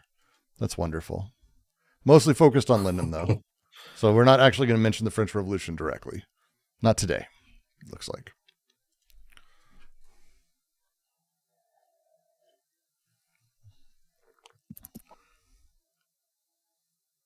Wait, where did I? Oh, it's in documents. Wait. There. All right. While you do that, I'm going to start rambling through the next little paragraph here. And then we will give a read of that at some point. It'll be fun. Good. Thank you for sharing. Knowledge should be free. No problem. And it won't matter. It won't matter in 3 months, as soon as, because AI is trained on all of this. So everything's out the window. Nothing matters anymore. We live in hell. So there you go. Sorry, that's too depressing, I guess. To read. It is clear how everything can coexist and intermix.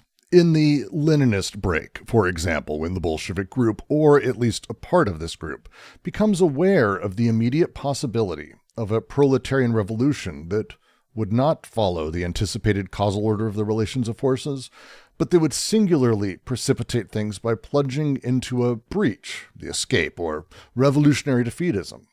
In reality, everything coexists. Still hesitant preconscious investments in the case of some people who do not believe in this possibility. Revolutionary preconscious investments in those who see the possibility of a new socialist but maintain it in an order of molar causality that, oh my lord, oh wait, this page is like all fucked up now. There we go. This is going to make me sick. We go zooming way out and back in. All right. Already makes of the party a new form of sovereignty. Finally, unconscious revolutionary investments that perform a real rupture with causality in the order and desire.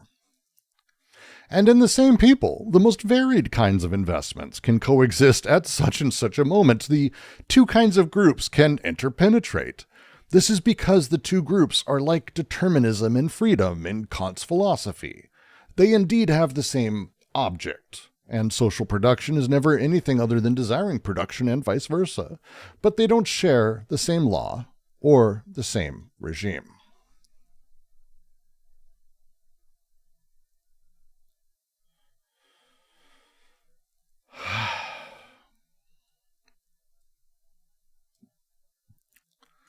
I'm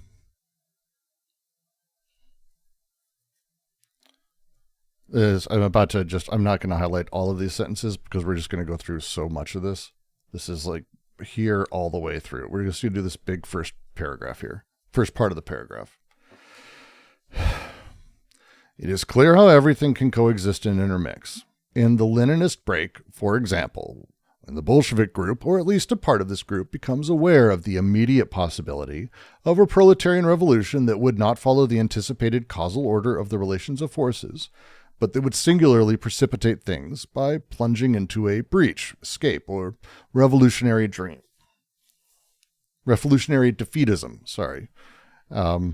which is again, Lenin. It's a good book. Zizek's Lenin book is very good. I do recommend it. Okay. Remember how I keep saying that there's no such thing as a person who is all of this shit? Like, you're not one thing. You're kind of everything and all this. Like, that's not how this works. This is not the way to think about it. Oh, that's the reactionary. That's the Trumper. That's the mega guy. He is this. I am this. I am better. I have my identity. I'm so fucking cool. I'm certainly not produced in the very same society as him.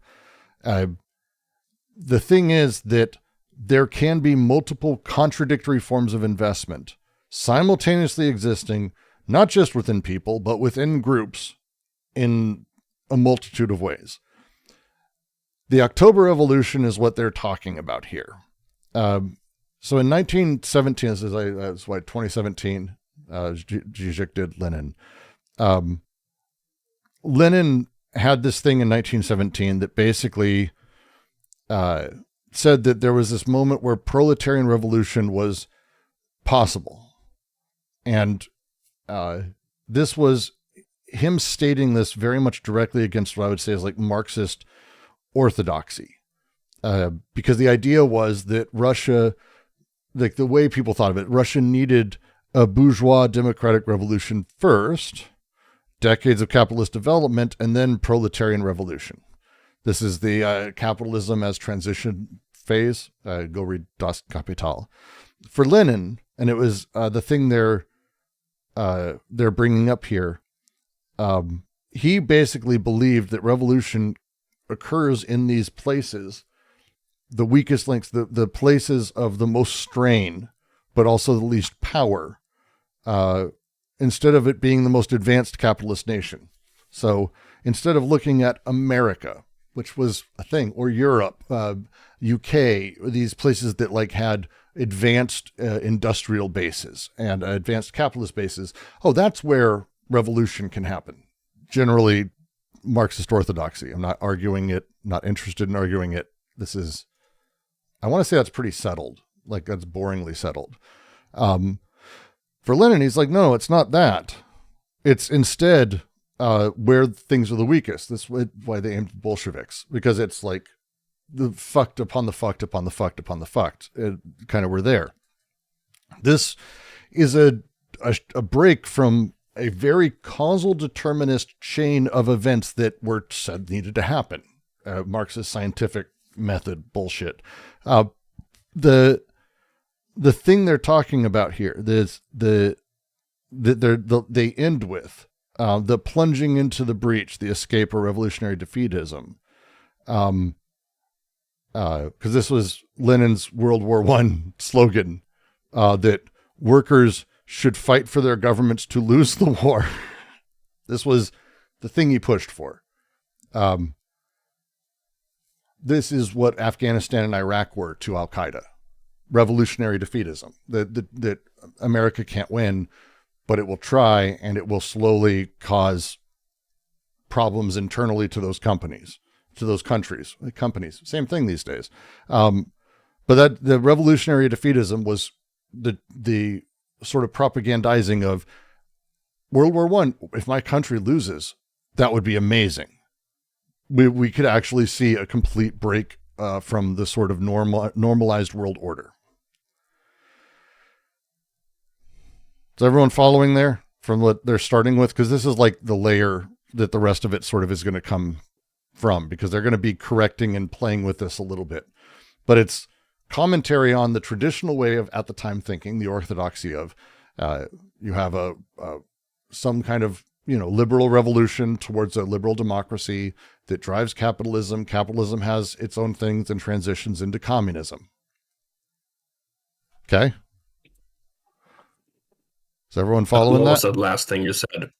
The transition into communism. It's a liberal democracy. You get capitalism. Capitalism does shit and breaks apart. No, you said World War I if my country loses. Yeah, if my country loses, this was Lenin's thing, is like, if my country loses World War I, it will strain the country so badly that it will cause internal civil war and communism is possible. He was breaking with the orthodoxy by saying there's this moment of rupture we can find if we do this. That's right. like, Okay, yeah, I follow. Yeah, Lenin was really pushing for like, I would say this sentiment exists today. I know pseudo-leftist Zizek. Zizek, granted, it was literally as he was writing the Lenin book, so it was him pushing the Lenin book by doing the Lenin thing, because he's kind of a capitalist whore, like we all are in some way. But he was like, oh, vote for Trump. At least it'll change things. And it's like, phew, dude, like, this is that same mentality, the same idea, the break with causality, because traditionally, even 5 years ago, 10 years ago, oh no, if you voted for Trump, yeah, it would burn the system down. We have no idea what's coming. But the liberal idea would be, well, wait, no, we make changes through the system with Biden. And again, this ain't saying either side's right or any vote was right. This is not that. I'm just talking about like the drives that people were talking about, how they were discussing it, broke with the traditional way that we talked about the revolution coming about, which is kind of the underlying point, I think. So, okay, but to be fair to Lenin, though, he wasn't supporting war just for the sake of chaos. Like, he had a specific program. He was. I wouldn't even say he's supporting war. Imperialist war into a civil war. Yeah, I don't think he was supporting war. I think he was supporting the failure at war. So it's just accelerationism. It's a little different than that. But with Lenin, it was things will break, and when things break, we can fix them. It's a different thing than accelerationism, at least as I understand. 2 seconds. Sorry, just one moment. I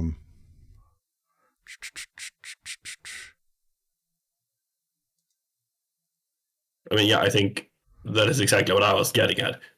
He wasn't advocating accelerating things for things' sake. Like, he had a plan in mind of what he thought would happen and what he was going to do.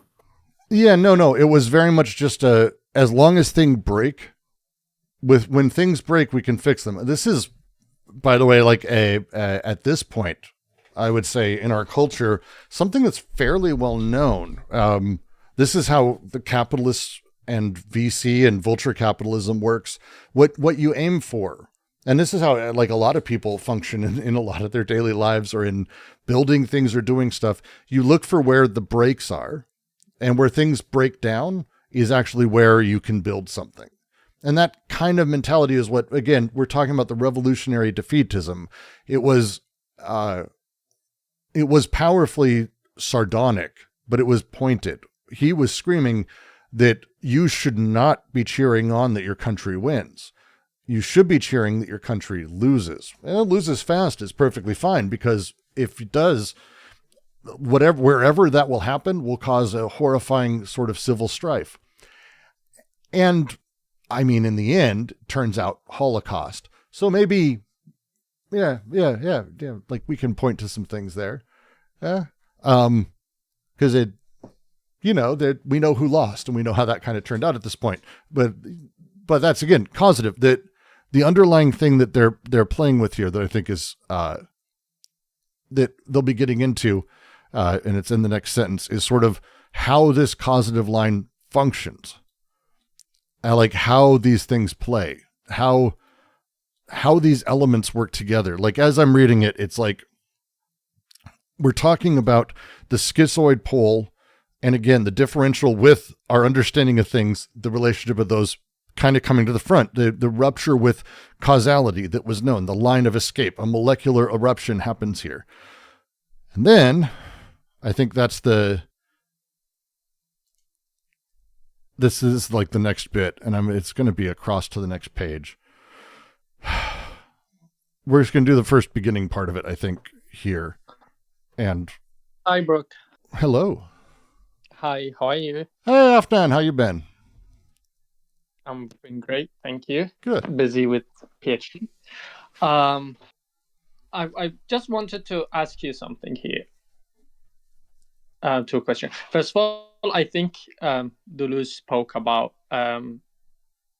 the French Revolution in what would be the book in English? It would be the two regimes of madness or two modes of madness. Yeah. Yeah. Okay. Yeah. Anyway, that's if you want to look into that. I do. Because there where they spoke, actually Deleuze is not even Guattari. It's there where, I mean, he wrote some parts were with Guattari, but anyway. The other thing was, okay, so you said it's different than accelerationism. Is the reason it's because the desire here is not to be engaging, but rather like to not be part of losing the war, but rather waiting for it to lose, then to fix it? Or like, because there are many angles that you look into it. For example, you said, okay, some people is thinking about how they would look into something whenever it's broken, then they would try to fix it or build on or make the change within the broken thing or due to this broken thing. Then wouldn't it be the similar aspect of nature's discovery of God's death, where the modernity is broken by this death of God, but still the shadows of the morality is continued as a broken thing? So it's more of this broken. Do you get my question? No, I'm sorry. Okay, so how is it, just in short, how is it different than acceleration? To you, because you said according to you, so I'm just... Yeah, no, so for me, and again, this is just my understanding, again, because accelerationism comes in like a million different fucking forms of things. First, accelerationism can't defeat capitalism. It's one of the things that they go very, very particular on sort of throughout this.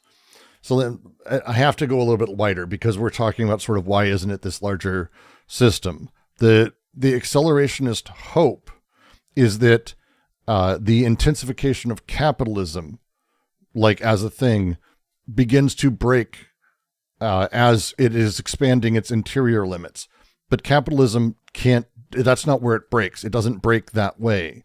So when we're talking about at a fundamental level, like we have a rupture with causality and a break in those things. This is actually the functioning of capitalism. What Lenin's argument here is more or less the way capitalism works.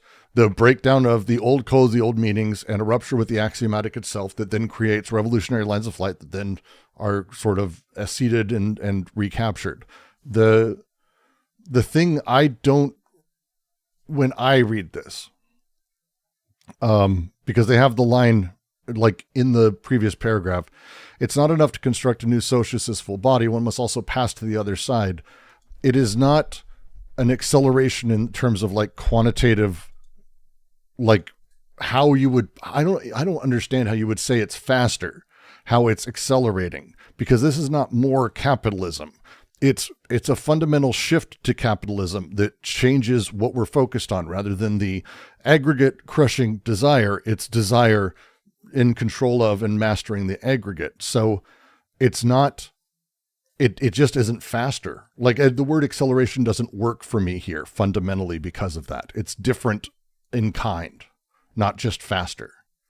And so for Lenin, to go with Lenin's specific thing, Lenin is almost anti-accelerationist, because like if it was accelerationist, it would be waiting for Russia to develop capitalism and then utilize those productive forces. Russia didn't have capitalism. This was not the place Lenin was playing. Like capitalism hasn't been around for like 10,000 years. He's playing in a very different thing. For him, he actually thought he could skip a step or two, which is the break with causality. The traditional Marxist formulation is, oh, well, we have to get to capitalism, and then productive forces advance. We find these industrialized moments accelerating, and then conditions will eventually be ripe for a switch to socialism. It's traditional Marxist sort of dogma. But he's not talking about that. He's saying, no, we can do fucking revolution to socialism now from these fucked up monarchist dictatorship countries that are not capitalist at all. So it's a break with causality, not an acceleration to causality. Like there's a whole bunch of reasons I would just say that there's no, for me, I don't find a way to understand how this is accelerationist. Like what Lenin's doing or what they're describing here. Those would be my, I could come up with more reasons. I just feel like I'd be rambling.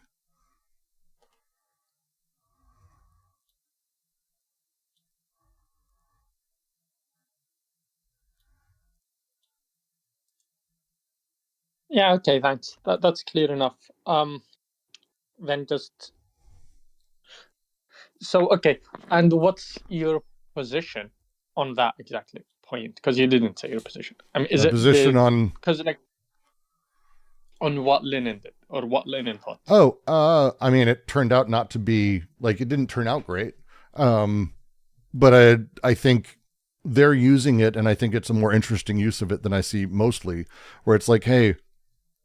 And that's kind of what this paragraph is going to be going into more or less, where it's like, we have this concrete example, right, of how contradictory forms of class, interest, and libidinal investment coexist in these revolutionary moments. They just go through this, and the different groups, different individuals have these sort of, wild things. The use of Lenin's break as a schizoid investment, that we could just have this revolution in Russia because it's the weakest link in the current system, rather than following a causal order of things as we talked about, blah, blah, blah. That example they're giving is not really about the content that is happening with Lenin. It's instead utilizing that to sort of draw out the other parts of what make a revolution. I'm just diving into the paragraph now. You just fucking interrupt me and tell me to shut the fuck up at any point. Because we have three investment forms that coexist inside of even that revolution. And the October Revolution is a really interesting one for historical reasons, philosophical reasons, location, like there's a billion things that make it really fascinating. But, the stuff we can talk about is like the Mensheviks, which were hesitant, their phrasing, hesitant preconscious investments of those who don't believe immediate revolution is possible. And it's the Mensheviks, the moderates in the Bolshevik group, right? These stay within an orthodox sort of determinism. This is a thing that was in these groups. But then we also have the revolutionary preconscious investments of those who see the possibility of an entirely new social formation coming. But within that, they maintain a molar causality. They make the party, the thing they're invested in, a new form of the sovereignty that they are already overthrowing. So their class conscious is in the revolutionary space, but their libidinal investment is fucking paranoiac. And then we can also see like the third group, right? There are not as many maybe of these, but these unconscious investments that are genuinely rupturing with causality at the level of desire. There's individual stories in all of this of people who clearly were this at the time, that had full schizoid investments, that were absolutely a molecular eruption of the time. And these groups, these people, it's not just that they were this thing the whole time. It's that all of these investments crisscross humanity and people across all of these things. In the same individual, they coalesce. In the same groups, they coalesce. Across groups, they coalesce. And outside of groups, it's this insane thing. Because again, the two group forms, the subject groups and the subjugated groups, interpenetrate. They're not separated at any time. They're not a pure typology of these things. And so he ends, and it's the line, just to go all the way back again, it's the Kant line, which sucks because it's Kant, and like Kant fucking sucks. Like, that's just my opinion. Kant sucks to read. I'm not a big fan. It's a nightmare to sort of go over, and I'm going to probably do a really bad job of explaining how this sort of applies, but the sort of use at the end of Kant there, this is because the two groups are like determinism and freedom. They have the same object. Social production is never anything desired, blah, blah, blah. They don't share the same law or the same regime. They relate to their object, the way that for Kant, in his critical philosophy, sort of set things up. They relate the same to that, like, they both relate to a thing. Social production is identical to desiring production, right? So the subject group and the subjugated group both relate to it, but it's not by the same laws or logic or regime or scale. Subjugated groups, they went over that these adhere to freedom and revolution in terms of causality, in terms of the molar aggregate, in terms of the formation of sovereignty, the crushing of desire in the name of representation. Subjugated groups work this way, but subject groups, they're different. They work by desire, the impulses of things, the molecular, the rupture with the causality of things. And so for Kant, for him, and Deleuze's book on Kant is great. I'm going to get this wrong, and I'm really just sorry, because Kant, Raiko, thank you. Kant doesn't write like a human. He writes like an AI that existed before computers existed. It's hard to sort of, that emotionally hits me when I say that. That's how Kant reads. It's really weird. But for him, he resolved this idea of freedom and determinism by showing they apply to the same things we do. Like, do you have freedom of choice? Do you have free will, or is the world determinist? And he's like, no, it's not either or, right? Instead, it's kind of that they both work and they both apply to the same actions, but they do it in different registers of things. The phenomenal versus the nominal,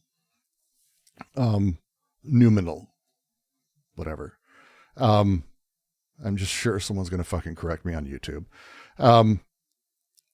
These two registers enable us to be determinist and have free will at the same time for the same action, because it's a different relation and different laws that sort of govern these registers. And Deleuze loves this. Deleuze loves this play by Kant, despite not really being super Kantian. He loves these plays he's making. It's like, oh wait, these are different registers, different modes, different in kind.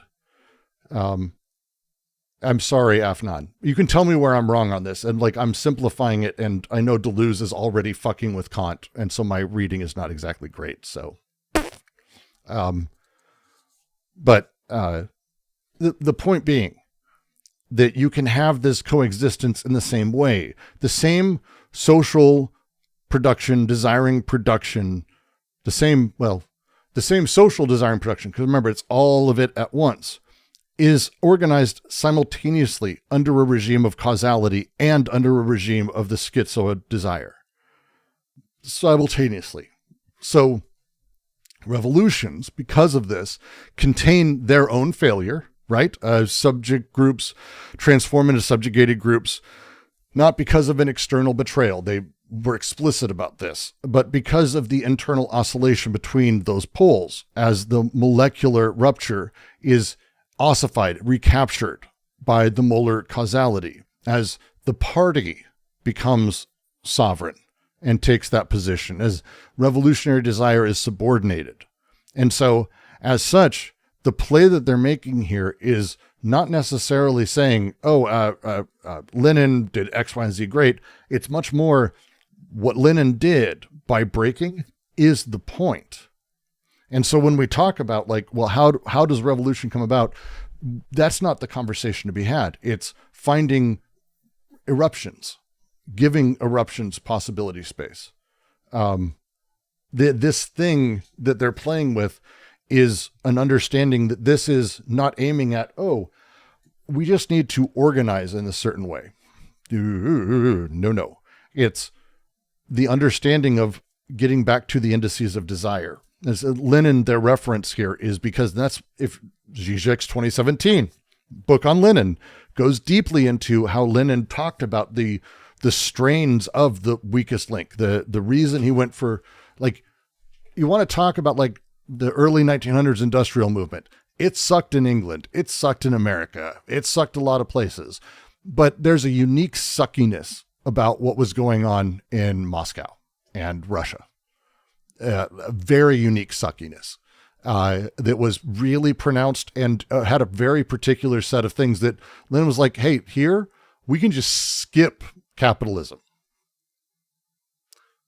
And that is not, whether he's right or not the point. It had a goal, had a bunch of issues. The focus is, that's not what you were supposed to do.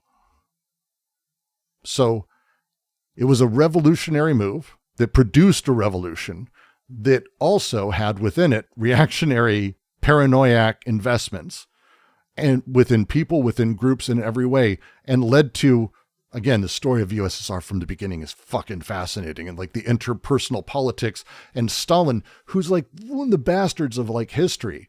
And you could say the same Hitler had like weird. Stalin though had really interesting ideas. He wrote about his own dialectics. Like he had a whole bunch of fucking shit, but like what happened and how these things shifted and how in every person, this revolutionary shift or change or investment or paranoiac investment, that's the thing. That's the thing. It's a really interesting, overall, again, talking about the format of how these things happen. That's their drive. That's their drive here. That's the thing they're pushing for. The understanding that these things coexist, but they work in different registers at the same time. So it's not just, Trump supporters are fucking fascist. Sure, call them that. I don't mind it. Like bully the fuck out of them. It's great. But it's also not just that, well, everyone who's against Trump is a revolutionary. No. Not really at all. But it's also that they're not that, right? Like, it's not as, sit with a libertarian who voted for Trump, who's okay with the military coming here, but also wants us to exist in a place where we have just free, they just want to be free to like, work their land or to just, fucking do work all day, to have their families not fucked with by the, like, there's a lot of different mixed things happening in all these people and across these people and in all these groups. This is what they're driving at. These things work at different registers at the baseline. I ended up just explaining the entire paragraph there. That's what we ended up with. Did that answer anything you asked, Afnan? Because that was just a fucking long ramble. Yeah, it was great. Did you read his writing on 68 Didn't Happen? Because he exactly talks what you just Yes. said. Yes. Exactly. Yes. Okay. Okay, great. Now, here are two questions into it. First, just general question, which is, did you read Hannah Arendt? Or Arendt? I have read whatever how Arendt. you Yes. pronounce it. Yes, I've read Arendt. So you've read her concept on freedom or free will.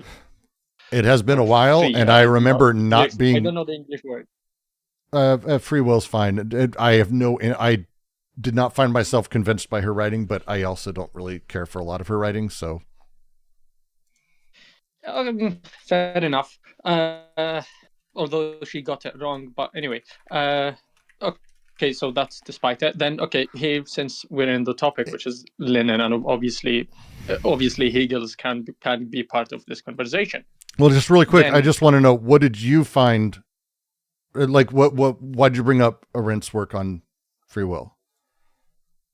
So, because Arendt's on free will, she uses Augustine's concept of production, where to Augustine's humans, where she quotes Augustine directly, where that God, by creating human, he created the ability of creation that ruptures the causality, because they are a form of production within the world. So humans are, in some sense, the free will of the world to produce, the ability to produce, the ability to create. And that's why, to her, also, just like Deleuze, it would be that there is no actually a successful revolution, and that's her position against the French Revolution, because there isn't a successful revolution, as it's always simultaneously re-totalize the freedom in it. I mean, she doesn't explain it exactly like that, but that's some sense of it. And if I even take it further, when she speaks about the Russian or Bolshevist revolution, she mainly, her point was, and as well as the French Revolution, her point was that at the moment that the revolution ended, and she quotes Robespierre, that mainly immediately the moment that the revolution ended, that's when it was recaptured and the free will was lost again, or freedom was lost again.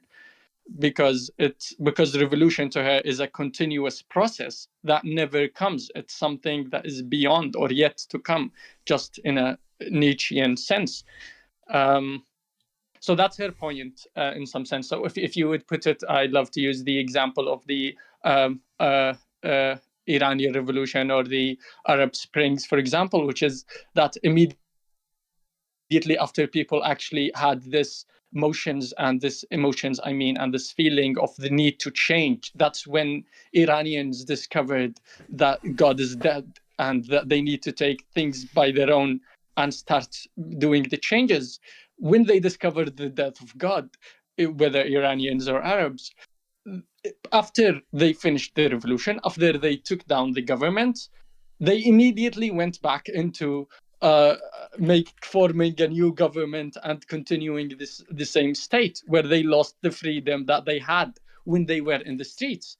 So in some way, to put Hannah's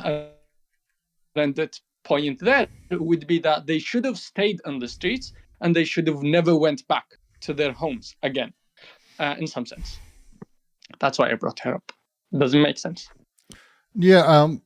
So I a couple of questions. And I think Will is hitting. I didn't, and this may just be the passage of time. Production versus creation. Because you kind of said both. Arendt, I think, tends to focus on will being the action.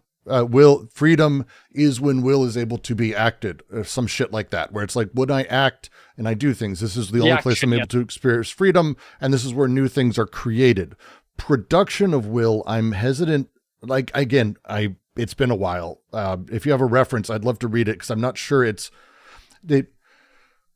I have an immediate reaction. There's a reason. Will itself to me is a problematic category or thing to sort of theorize, because the way she even goes about it and talks about sort of all the things that go into will, and I think the critique of will that we saw through Nietzsche, which she uses, she even uses Kant almost identically, actually, the same, because this critique of judgment shit, I think she's goes into, and they're going into here also, because it fundamentally, the way that will is produced, and that's different, I think, in terms, because for her, will is almost its own problematic category, and almost a place of anxiety of like, will I, won't I, choosing to do one or the other. But D&G, it's not that. It's the production of all of it happens at once, versus political action being the explicit space of will being acted and freedom found. But I may not be able to get that right. No, you're very right. You're very right. That was my point. That's why I told you she got it wrong. Okay, good. She didn't really understand the simultaneous thing within it, that it goes both together, and there isn't a moment where I think she also mentions, but she didn't really focus on it, or maybe she even mentioned it by mistake, where she does mention that there is no actually freedom. And the point on production and creation, sorry, maybe my terminologies are not, I didn't use the exact words in English very well. No, it's fine. So better to use creation than production. Yes, it's better to use creation than production. But again, you could even argue, and I think, and again, Arendt, and I came to Arendt at a different place. It's not saying Arendt's not good. I Banality of Evil. Like, there's a handful of Arendt books that I think there's really excellent writing. I'm not saying Arendt is not great. Just that this stuff was never for me. But I'll say Arendt is not great. It's okay. Yeah, but I think Arendt is interesting stuff, but it's, again, that timing thing, because a lot of the stuff we're talking about is like 10, 20, 30 years prior to Anti-Oedipus. And what she talks about, and it's actually, well, they don't reference it. You could talk about it being demonstrative of what they're critiquing, because for a lot of what Arendt is doing, she spends a lot of time talking about the gregarious aggregates of things, that there's the public realm, the political constitution, the republic, and everything she talks about with freedom maintains the hierarchical order of the molar crushing citizens, actors, speakers. She doesn't go into desire or anything, but she maintains this sort of same scale of things. So for her, freedom is always maintaining or building a new sovereignty, not building a new socius holy. It's replicating or rebuilding the sovereignty. So it's maintaining those sort of spaces in that same way. And so she talks about like Athenians and the Athenian Poles, right? And these really amazing Hungarian councils. These are the stories that it hit me, but these are state formations squarely. And what she's mourns or is saddened when talking about like the old way is this romanticized version of those things, rather than talking about, hey, you're still crushing. And I think she's almost like my dad had a saying I grew up with, which is, no one's a waste. They can always be a bad example. And I think that this stuff on Arendt has always been, is like a good version of that. It's like, it's explaining how you can have, and I think with Arendt, she genuinely had some level of revolutionary drive. Like, of course, a lot of her writings are very focused on freedom and the horrors of various things she experienced.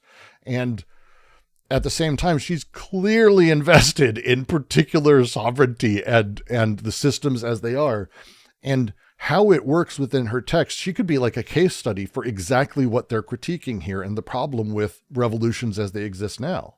That could be interesting. Okay, wait, I have a question there. So wait, when you mentioned her talking about the Greeks, and you mentioned it as, because that to me is a point that where if someone who likes Arendt can use it actually to talk about free will or freedom from more of a Deleuzian point, because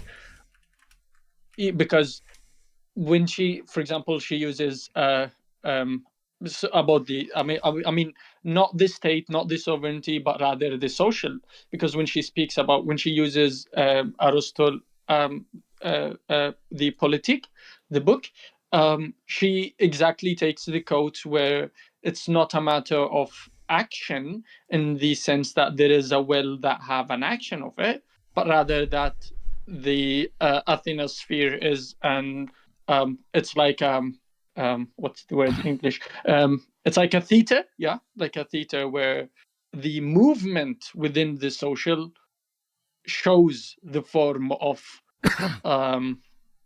freedom within it. Like it's a form of the what you talked about, Kant, the phenomena and the noumena, and this gap of, obviously to Arendt, she was against Kant, obviously, but I would say it in some sense, she's only talking about the phenomenon, where the point of being in a public sphere or in a social is the point of the movement, point of the motion of appearing, rather than being crushed. Yeah. Well, and again, the human condition, when it goes into the Greek shit, I was always specifically the Greek stuff where she's like going through, like I mentioned, the Athenian polis and like how they would do democracy. And I'm putting that in fucking quotes. The way, and a lot of people do this, but like she was pretty brutal about it. The reality of that culture and that system necessitated large amounts of slavery and non-persons. And yeah, I mean, some people would go even further and attacking her for, like, she was in some sense slavery apologist or something like that. But I mean, but the point that she was trying to say is not that. The point that she was trying to say is the idea of a social sphere where there is no sovereignty, where it's dominated by the structure of the society to appear. No laws. No, well, it's exactly that, because the thing she never does is in all of her writings on freedom, and this is such a fascinating discussion. I love this. She doesn't talk about how freedom produces domination in all the systems she talked about, because for her, she doesn't actually have she doesn't have a molecular desiring production system. Like, so there's nothing that is really being subordinated, because it's just people versus people. And so it's about people and freedom. And so everything's on the same kind of register, but that's not it. That's one of the reasons her critique or her commentary tends to be lacking, is it's about people versus people instead of understanding, no, that shit's downstream. There's other things and other interactions that are happening here. We have our unconscious libidinal investments that subordinate desire to sovereignty, even if you're invested in freedom at a pre-conscious level because of reasons X, Y, and Z, blah, blah, blah. And I think that goes through, I think, all of her works on this stuff. It's the same. I mean, all of her, I will say all of her works. I'll be bold. I'll say all of her works. We have this Heideggerian, who's our first Heideggerian, Ahmed Fadid. He didn't speak ever about Arendt. And when people asked him why he didn't speak about Arendt, and this is like 70 years ago, and he was like, she's a good politician and a bad philosopher. And I would agree with that. I think she didn't have the mindset to actually think about it. Anyway, back to the point, Hegel and Lenin and Deleuze. So if we take this two gap between in a Kantian phenomena and noumena, and that they exist both simultaneously, as in order to or like to have, as you said, both subjugation and freedom within the same structure of the thing itself, as humans, if we consider us in that way, because the limit or the finitude of the ability to reach the thing in itself, which is us in this case, means that we are, in a Kantian sense, only in the phenomena part of it. And that's where our freedom is. It's in the phenomena part of it, because the lack of ability to reach the nomina within us means we're always within the structural freedom of the phenomena. Yeah. Mm-hmm. Yes. Okay. And so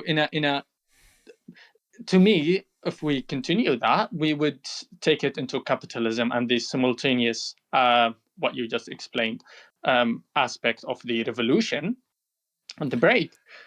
That's exactly the Hegelian point, because when he speaks of the you can't take it into capitalism the same way, because capitalism is a different type of sovereignty. It doesn't work the same as the state or people or hierarchy in that sense. It's not even the capitalist who's at the top. Instead, capital, being the center of what the recording mechanism is and the sort of onus of creation and recording of everything, sits alongside desire. So it's actually something that exists pre-subjectivity and is part of that process of the manufacturing of subjectivity. So in order to overthrow capitalism, you can't. That's not how it works, because there is no larger molar thing that is capitalism. It's the very process of capitalism that produces subjects that are already enslaved. To break this, you would need to completely shift it and subjugate representation to desire at a grand sort of notion. That would be what it would take, because the same way that democracy is an overthrowing or whatever of the monarchy, where you have one person ruling over many, regardless of what they want, the idea of a proper democracy still isn't free in capitalism, because the subjects that vote are produced in that. To overthrow capitalism is a fundamentally different operation. That's why they go into it as deep as they do. Okay, so can we say there is no way to throw capitalism in DNG? That's my take. That there is no way? That there is no way. That capitalism is sustained by this simultaneous flow of desires and the continuous deterritorialization and reterritorialization. I certainly think they're actually pretty upfront about how to do it, or at least, the direction of how we need to start considering things. The solution, I don't think they have, or we probably would have done it if there was such a thing.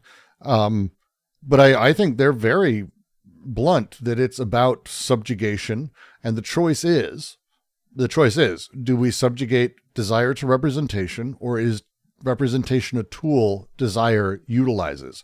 Are we talking about exclusive disjunctions or inclusive disjunctions? Are we talking about a conjunction that is broken off and separated, or one that enables infinite possibilities? The proper use of the syntheses. They're pretty upfront about these things. The best version that's kind of explanatory of it is, for me, again, all this is my opinion, but I'm going off of Eugene Holland's book on Anti-Oedipus, and also his work on Baudelaire, and then Nomad Capitalism, Market Communism, excellent book, where he basically states permanent revolution. There is no such thing as a revolution in capitalism. A revolution in capitalism that ends ossifies and becomes the same process again. As one thing, as subject groups become subjugated groups, and then we find another eruption. This process will continue as long as desire is broken and shackled by representation. Permanent revolution breaks this by just simply destroying the nature of sort of representation as it works as a series-based causality engine that sort of conditions for itself. Okay. Okay. So continuous revolution, permanent revolution, it's a permanent revolution is what capitalism is. No. In the sense that the flow of desire is always the fourth fold of the Guattari's fourth fold of capitalism, of reality, of Except- where the flow. Except the reason it's not is because it's being conditioned and put into place and shackled by representation. Desire is always being shackled that way. Yes, but it's all definitely where representation is in the. I don't want to put it like a timeline because it's not. It's a simultaneous thing. So, but you will get me. The thing is, it flows from the desire, the flow, and then into the abstract machine, into the universes, Guattari's drawing of the fourth world, and then into the ritualization, the representation. And that's a continuous or a permanent revolution, where it's something. The point is not like capitalism is something that can just be thrown or changed as Marxists understood it, or as whatever people others. And it's not the other aspect of it, which is those capitalist right wing or whomever, that they understood it and they don't see the simultaneous movement within it. So when I say there is no way out in this sense that it is a continuous or a permanent revolution of the movement of the flow of desires within all aspects simultaneously, between retrotalization and detrotalization and then retrotalization. And that's where Hegel comes to me. Because so for me, it's in this sense. Yeah. So how Holland breaks it down, and I like this, is he talks about how a subject group, not subjugated, but a subject group encounters the full decoded flux of desire. What happens when this happens? Because this is the full break, revolutionary break in some capacity, but it's a break with things. When this happens, there's for him 4 ways that they talk about Neo, and then the 5th sort of is this his take on things. But the first is the catatonic. Because what happens is with the break, the individual person, they escape into the void. This is an individualized line of flight. There is no social impact. There's no return to social connections. It is an unproductive, isolated human break. Not good. It's not good. Second is you end up with like a temporary subversion of this, that people make what they are escaping escape. This is a absorption. Art does this. Science does this. We just went over this. This is capitalism loves these. It's a subversion of things that then becomes absorbed, ossified, and axiomatized. This is what you're talking about. This is the escape that is then recaptured. It's continuous revolution that's recaptured. There's a difference as we go, though, because while we have those two, we also have what we just went over in the previous 2 paragraphs, which is the pre-conscious revolution, which is we're going to build a new socius, we're going to build new codes of everything. This immediately is recaptured. This is the Bolshevik revolution. We're going to invest in the party of the state. Or part of that also is the unconscious revolution that is interrupted, which is just what we went over in this last paragraph, which is a genuine break, but it's not sustained. This also is recuperated, reterritorialized. Permanent revolution operates slightly differently. It is a sustained unconscious break. And because of that, it is actually a realization of universal history. And this is kind of the underlying, I mean, God, we could go through so much of this. Like Holland's shit is so fascinating for this, but it's because we're starting to talk about like, well, the goal, not a thing. Permanent revolution doesn't have a goal. It doesn't have power. It doesn't have paranoia. It doesn't work in these things because the infinite debt to capital doesn't exist, which it does. That's one of the reasons that we're not in a permanent revolution. We have an infinite debt. We're actually shackled wholly. We have a continuous rebuilding of sovereign formations like the state apparatus that have a seeming necessity, destiny, bureaucracy bullshit. We have identification and over-identification with the paranoiac investments of things. We axiomatize everything and reterritorialize and record things as particular actualizations. And then we also have an ongoing ascetic side because that's the other part of capitalism, is that there is a continuous surplus extraction that is deferred in its sort of enjoyment, like the aesthetic sort of side of things. The shift needs to become the schizoid over the paranoiac, the molecular over the molar, desire and production over anti-production, free form over codification or overcoding or any of these things. It's difference over identity. And that's, again, directly counter to Hegel, is it is difference itself that becomes the thing that generates as we understand. It is not a clinical schizophrenia. It is not a political program. This is not a new socius construction, because they're not trying to build something molar. They're trying to shift the process of the molecular, which changes the molar and subordinates the molar to the molecular. They're completely different things. This is the new earth. They use this phrase a lot. And it's, a lot of people mistake it as like a utopian view. It's not. It's the opposite of that. It's not a lost paradise or a future utopia as a thing. It is, the new earth is a new earth. It is the actual production of the present. That's it. The imminent experience of that. That's the end. That's it. That's just what the new earth is. It's the thing. And so it stands, to me, it stands in some direct opposition to some of the stuff. But again, this is just my reading. I really like Holland. I recommend most of his stuff, for the most part, really good. Please respond, Afnan. Let's do it. Yeah. I was just thinking about, because, okay, first, to me, Hegel doesn't differ that much in this particular point, because to me, Hegel is also speaking more or less about if you read the introduction, the very first parts of... Let me be very upfront here. I have made it through Hegel once. And I've read some Hegel a couple times, very rarely, mostly secondary texts. So be kind. Just letting you know. No, not at all. It's okay. I mean, because Hegel is, we just made a bunch of jokes about Kant. Fuck Kant. Hegel's like, bitch, you don't know how to write badly. I'm going to write badly. Yes, I agree. That I agree. But anyway, so yeah, that one I agree. Kant, I don't agree.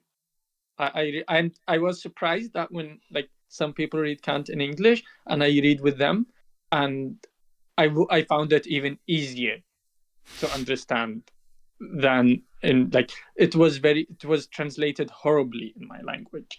But regardless, Hegel, in the very first parts of within the introduction of phenomenology of spirit,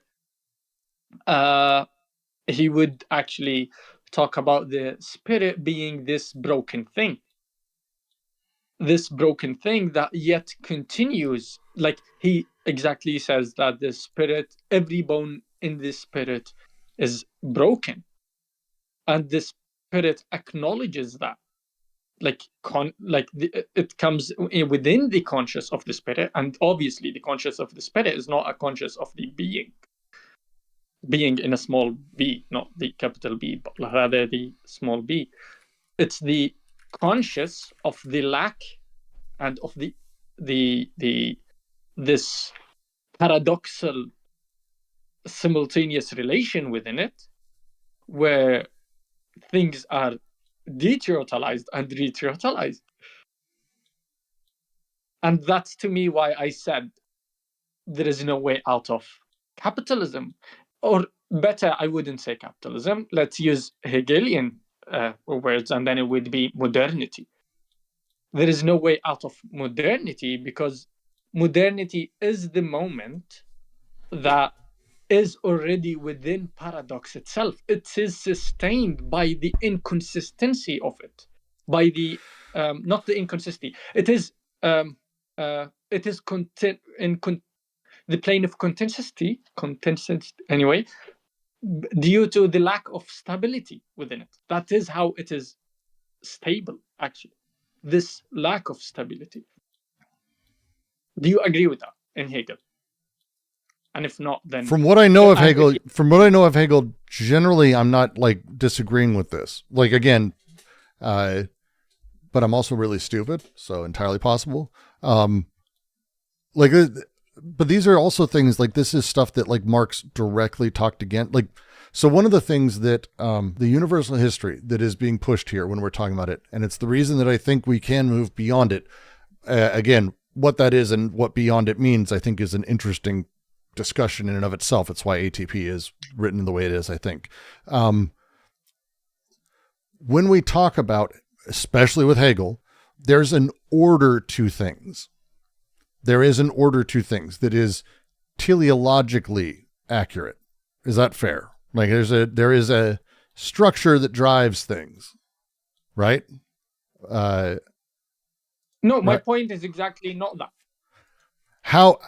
Then I would say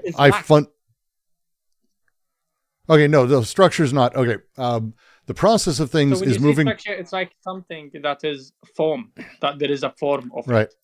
The process of things is heading towards a predetermined end within Hegel. Now that's obviously the usual understanding of Hegel. That's the point where things have reached into an end. But the end to me in Hegel is this paradoxal relation. It's not. That's why to me it's a very big obviously not just a big misunderstanding. It's even a stupid understanding of the end of history. That okay, we've reached the end of history, and even by Foucault when he speaks about the Iranian Revolution, and he uses it against Hegel as something that is against Hegel modernity or idea of the end of history. That's a very stupid way of understanding Hegel's history or the idea of history. I mean, that not even Deleuze and Guattari understood it that way, because their point was attacking his aspect of the lack of the inconsistency or of the instability within the spirit, not that there is actually a point where Hegel says, okay, we've closed history, let's close the books and throw everything. The point is that from now on, to Hegel, from the moment of modernity, there is no way out, because it's always this loop, this paradoxal thing that keeps folding within itself due to this lack that is in it. And this lack is what gives the illusion that we can break out. And this illusion, you can see it, for example, in the decolonialist readings. The decolonialists and for example, the Middle East decolonialists, especially in the US, you would find them always talking about the resistance and whatever, but they don't get the whole point. They don't get the picture of it. So the picture is basically that, yes, he speaks of end of history, but it's a paradoxal end of history, where it actually never ends, but never goes further.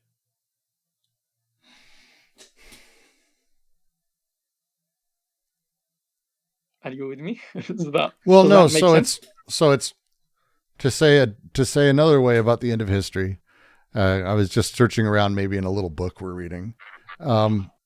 The end of history has no other meaning. In it are joined the two meanings of the process, as a movement of social production that goes to the end of its deterritorialization, and as a movement of metaphysical production, which carries and reproduces desire in a new earth.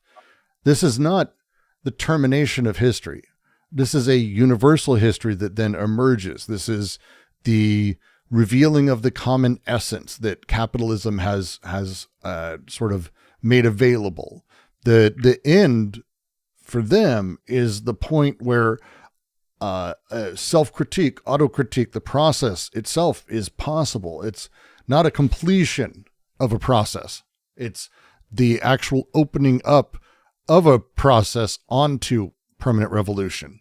This is where the motor starts, not where the motor stops. They see it drastically differently. So wait, which motor? Like when you say the motor of desire, the motor of history, universal, like but the motor Of the of, flow. not history, not The history. flow of desire. Desire. The flow of desire. Or of a contingent history, because that's kind of what they're getting to is history as what we knew it as, this coded thing of necessity. That ends. And it ends in order to begin a universal perpetual transformation that shifts. This is the phrase he uses. He talks about how the desert grows. But again, the desert, we talked about it earlier. I'm trying to bring it back to the reading. The desert grows, which is great. He uses it all the time. It's in that essay too. Because to him, the desert is not a barren wasteland. It is a productive plentitude. It is not the end of things, as in like the termination, the loss of life. A desert, we tend to see a desert as like, oh, everything goes there to die. But no, it's end as transformation. It is an ever-changing, wild flux of shift. That's what a desert breaks. Yeah, it breaks the setup. So capitalism creates the conditions for this. It does end history as we knew it, but permanent revolution actually actualizes the setup. And because for them, the lack, and it may be, this is, it's always comes down to like these, philosophy I love because it always comes down to these weird, grand, universal things like lack, where lack is not something for Deleuze. Like it just simply doesn't exist. Not in any capacity as Hegel talks about it. There just is no negative. Klosowski, I think, puts it best, where we notice a lack and we talk about something missing from something, but that's not actually something missing. That's us actually utilizing positive power to positively affirm that there's something missing, which means that lack is actually an affirmation. And Deleuze is not in a drastically different position with that. That's desiring production doesn't have lack. There's no lack because there's nothing to lack. It's always molecular. It's always libidinal. It's always whole and immanent. And so there is no lack for Deleuze. None. Yeah, I don't disagree with that. That's why I told you maybe that's where the conversation should go, where okay, is there a lack or not? Or can you find a lack within the process of subjectification? Anyway, subjectification, yeah? Mm-hmm. Is that yeah, I think so.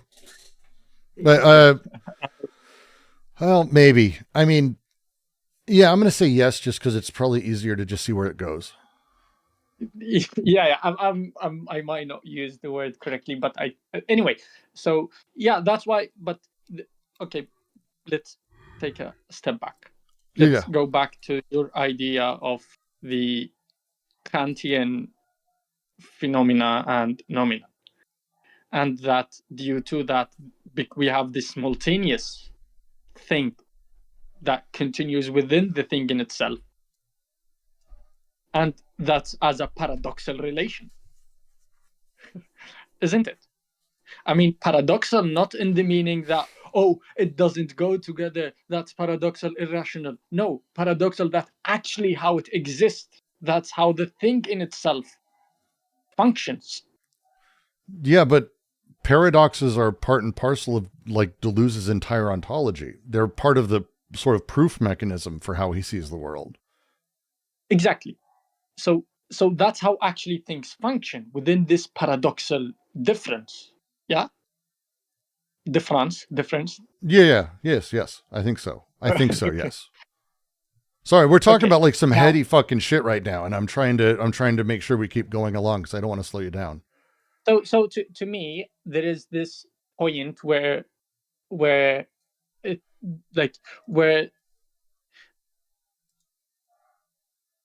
within the process of subjectification, it is not completely fulfilled until an existential territory is not delimited, because it is never delimited. And that's when you mentioned the desert, something dies and continuous, the Bergson idea of continuous, or the desert always grows. Okay, exactly. The thing, the death. Okay, so then that's only then can the desire flow. And that's, to me, the Hegelian point of modernity. The Hegelian point of modernity, the point of the end of history, is not an end of it. It's a point of that the territory is never fulfilled. And hence the continuous flow of the desire into the phi, and then into the universe, and then back into the territory. I mean, using Guattari's remarks on it, yeah, because that's what he sent Deleuze when they wrote the book, yeah, when they wrote Anti-Oedipus. So I mean, that I'm using his points because it's easier in a Deleuze, and that's, you remember we had this conversation before about smoothing, yeah, in Deleuze, and I told you that I guess a lot of people don't get Deleuze very well because they misunderstand the point of smoothing. Because Deleuze, in some sense, he does make it as if smoothing is the way out. But he actually mentions that we should never believe that smoothing will save us. And that's exactly the paradoxal relation again. You're making me want to pick. Have you read Malibu's The Future of Hegel? No, I read for her only one book because that's what was translated. The plasticity. Yeah. Ontology of the Accident is the best one on destructive plasticity. Then New Wounded. I came to her through New Wounded, which is wonderful. But she doesn't mince words about how she critiques both Deleuze and Hegel throughout it. And I feel like I need to revisit it, and I'm gonna see if I can find a translation for you, because it's she for her it's a fundamentally different. She really has a weird way of reading Hegel, and it may be worth coming back to, because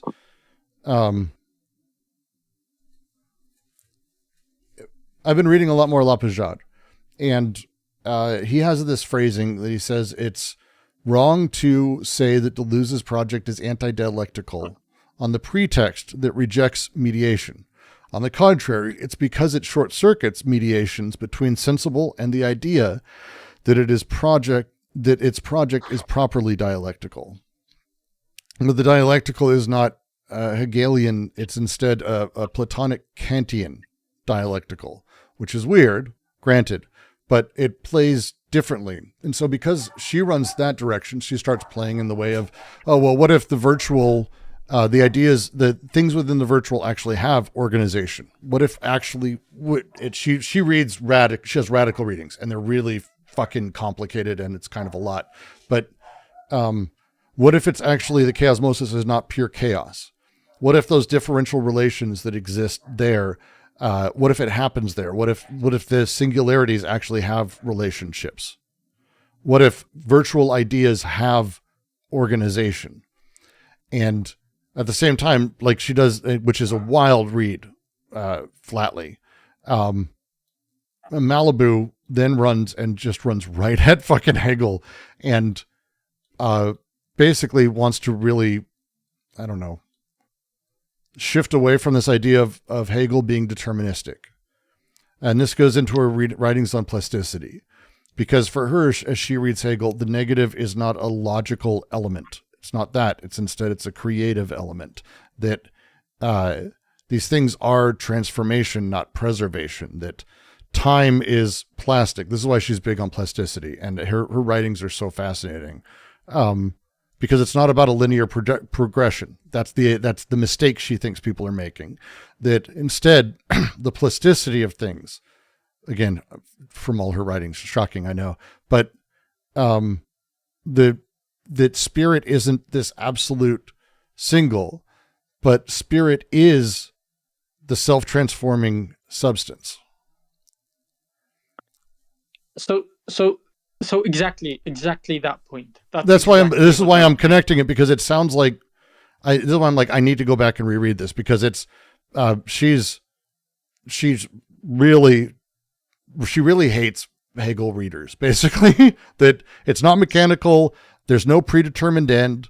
Those are bad readings. Hegel's not about a teleology almost at all.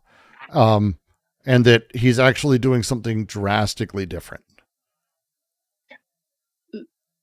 So that's the thing. So in her book, which is the plasticity, the whole title is will be The Promise of Explosion. Yeah. And that's exactly the point.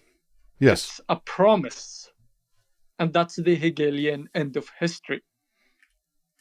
It's like the I don't know if you've read for Martin Buber, the Israeli theologist. No. Have you read for Jean-Luc Marion? No. Okay. Anyway, they speak Please, of the please promise. type these names in the text chat so that way I'm able to find them. Oh, you fuck me with this. I need you to type it. You got it. You got to type it so I can find it. It's only fair. Okay. If you ask me, did you read something? You got to give me a chance to actually read something. The thing is, I don't know the spelling of how to write. Martin Buber, I know, but is it Pooper or Boober? Okay. Yeah. Buber. Okay. I am not a mature human being. Is the thing I'm learning there. Jean-Luc Marion, I don't know how to spell it. I guess maybe if any. Is it Jean-Luc Marion? Yeah, Jean-Luc Marion. Yeah. Jean-Luc Marion, like Jean-Luc Picard. Jean-Luc. Yes. Found it. All right. I will be getting some books. Oh, these are my two favorite theologists. They're incredible. But anyway, not Marion. Martin has this point of the promise. And it is a Hegelian way of understanding the Abrahamic religions as this promise that is actually never there. It's a full promise that will never reach. You are promised as a follower of the Abrahamic religions, or whether a follower or not, you're at the end within the system of the Abrahamic aspect, at least to him. And then this promise that of meeting God, and he says that this will never happen. It's a mere promise, and that's the Malubu's point of the promise of explosion, and the promise of modernity, and the Hegelian understanding of the end of history. It's this paradoxal continuity or consistency, plane of consistency within the end of history, not end in reality, but that's when things start to have paradoxal relations. With modernity, things become paradoxal. Right. And history starts to loop within itself. Anyway, I don't want to take further of your time, but yeah. Well, look, I'm going to start down this path. I will tell you right now, it ain't happening this month, but I've been meaning to go on like a deep Malibu bender because now that I'm deeper into Klosowski, I think I'm able to pull, like, there's a maturity that comes with reading a whole lot of very complicated people that lets you sort of read things that are also even more complicated. And I think I've been wanting to go into it because there's so few, there's so few interesting modern writers on any of this, but let alone women writers. And I think being able to center one for once would be kind of nice, especially one that I think is actually kind of fucking badass. Like her writing's really good. She has a whole thing on anarchism that shits all over a bunch of people. She's very pointy in all of the best ways. Really like her. By the way, send us the book that you said you have. Which one would that be? Malubu's. I will pop a bunch of Malibu in the chat in about 2 seconds here. Because I have her book on Heidegger. I'm just going through. I have her book on Heidegger. That one I read. It's good. Yeah, that one. It's a good book. I love Heidegger. So yeah. I love Kant. I love Hegel. I love Deleuze. And I make all the mechs. So Yeah, there's Future of Hegel. There's that one. Good. Yeah, just she's got so many interesting writings. Big fan. I'll just dump a whole bunch of stuff. And if you want to, on YouTube, get a whole bunch of that stuff and join us live, you're free to. You head over to discord.gg/DGQC and you can go jump right in. You can yell at me in person. This person is clearly German. I don't think Afnan's German. Afnan, you're not German, are you? for God's sake, no. See, there we go. Just he's clearly a German idealist in some capacity. With all the names you just dropped, everyone on YouTube's like clearly a German, and that's fair because you just kind of named a whole bunch of those. German, he wouldn't be talking about Hegel being translated. That's true. Also, Kant. In general. Yeah. Just in general. All right, let me drop these PDFs. What is Brooks? Is the Cambridge Companion to Ancient Logic a good place to start with learning logic? No. I mean, maybe. I don't fucking know. If you have a professor who's telling you to do that. For me, it's Copy and Langer. Those are the two books that I think they give you exercises. There are materials around it you can find online that teach you steps of logic, what the things mean. It's great. And Copy and Langer, COPI and LANGER. They're two different books, both mostly around symbolic logic. I recommend both. Chat. So what? Can you type those authors in the chat? Yeah, I have a how-to philosophy series that opens with Copy and Langer. Okay. So, okay. And also, I took some introduction to symbolic logic class at the beginning of my college career. I have a whole book. The professor kind of just have these materials, and I printed all of them, and it has a book, so I can share those. It's one of those things I still keep in my college years. Right. I can share those in the library later. These are the logic books. I'm tossing them into the chat right now. And then, there's just so many of these. Let's see. I want to make sure I get all these real quick.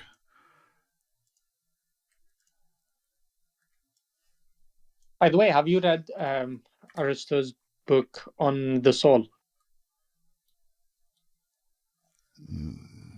No.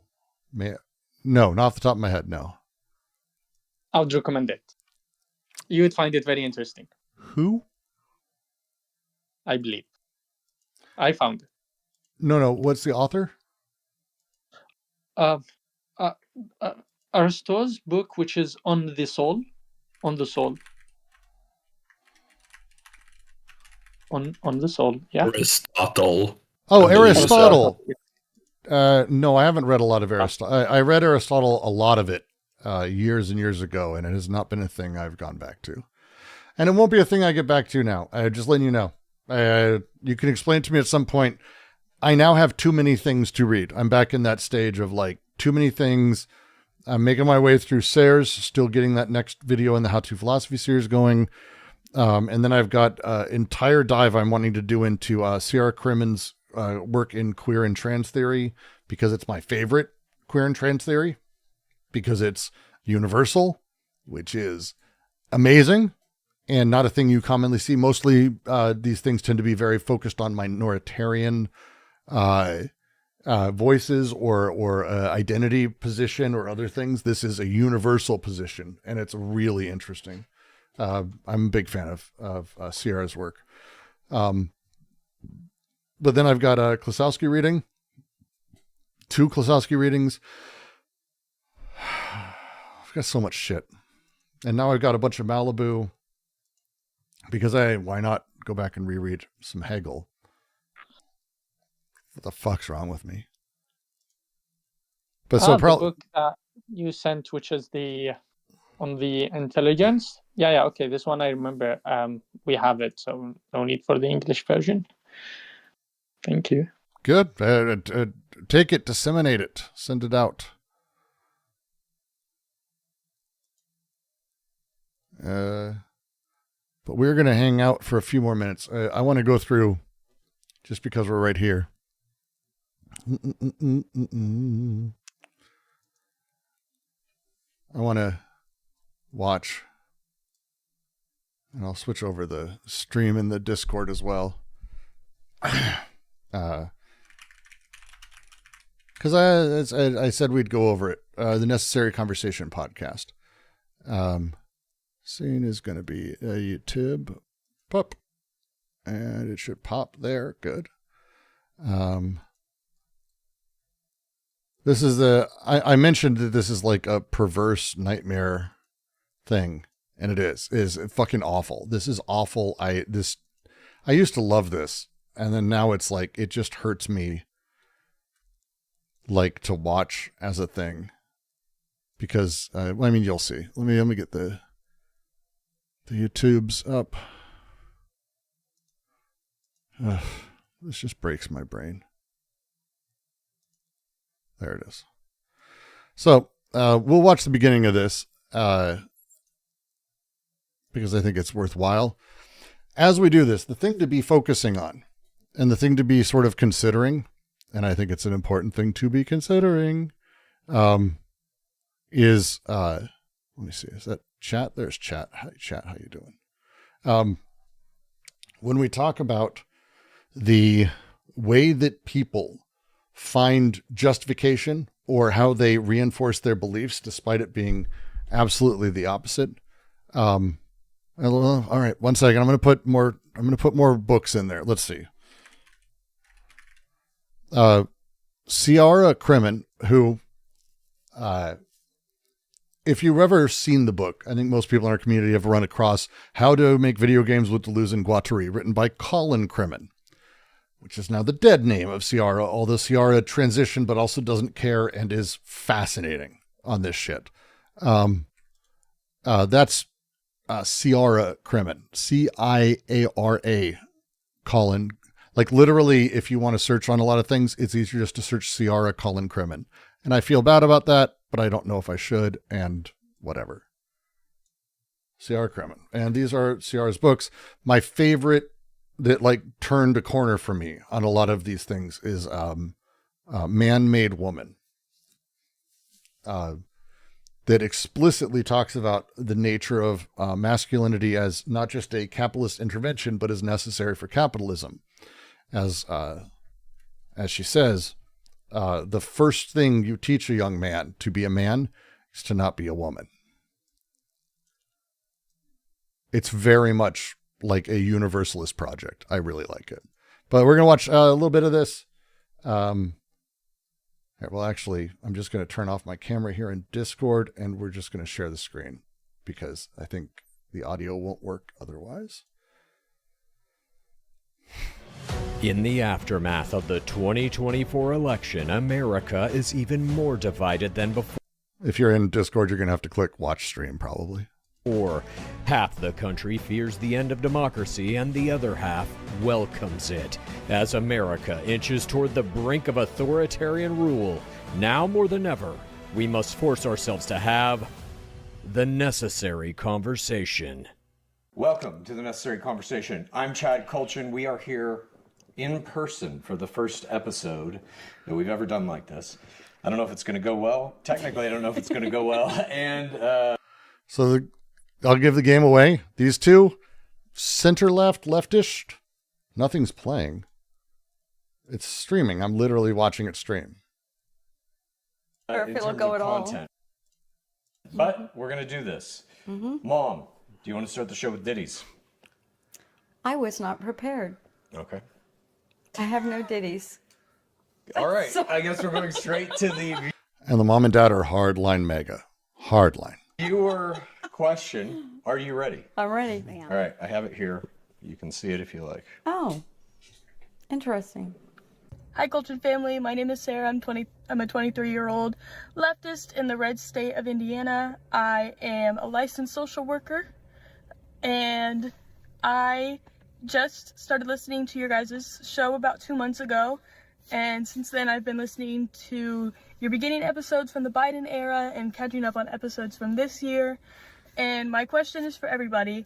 My question is, what is the craziest thing that has happened since you started the show to you personally, politically, all of the above? What is the craziest thing that's happened since you guys started your podcast? Thanks. Right there. Yeah. Orders to kill everybody, in quotes. Good job. Killing survivors of a strike on a vessel who pose no threat violates international law.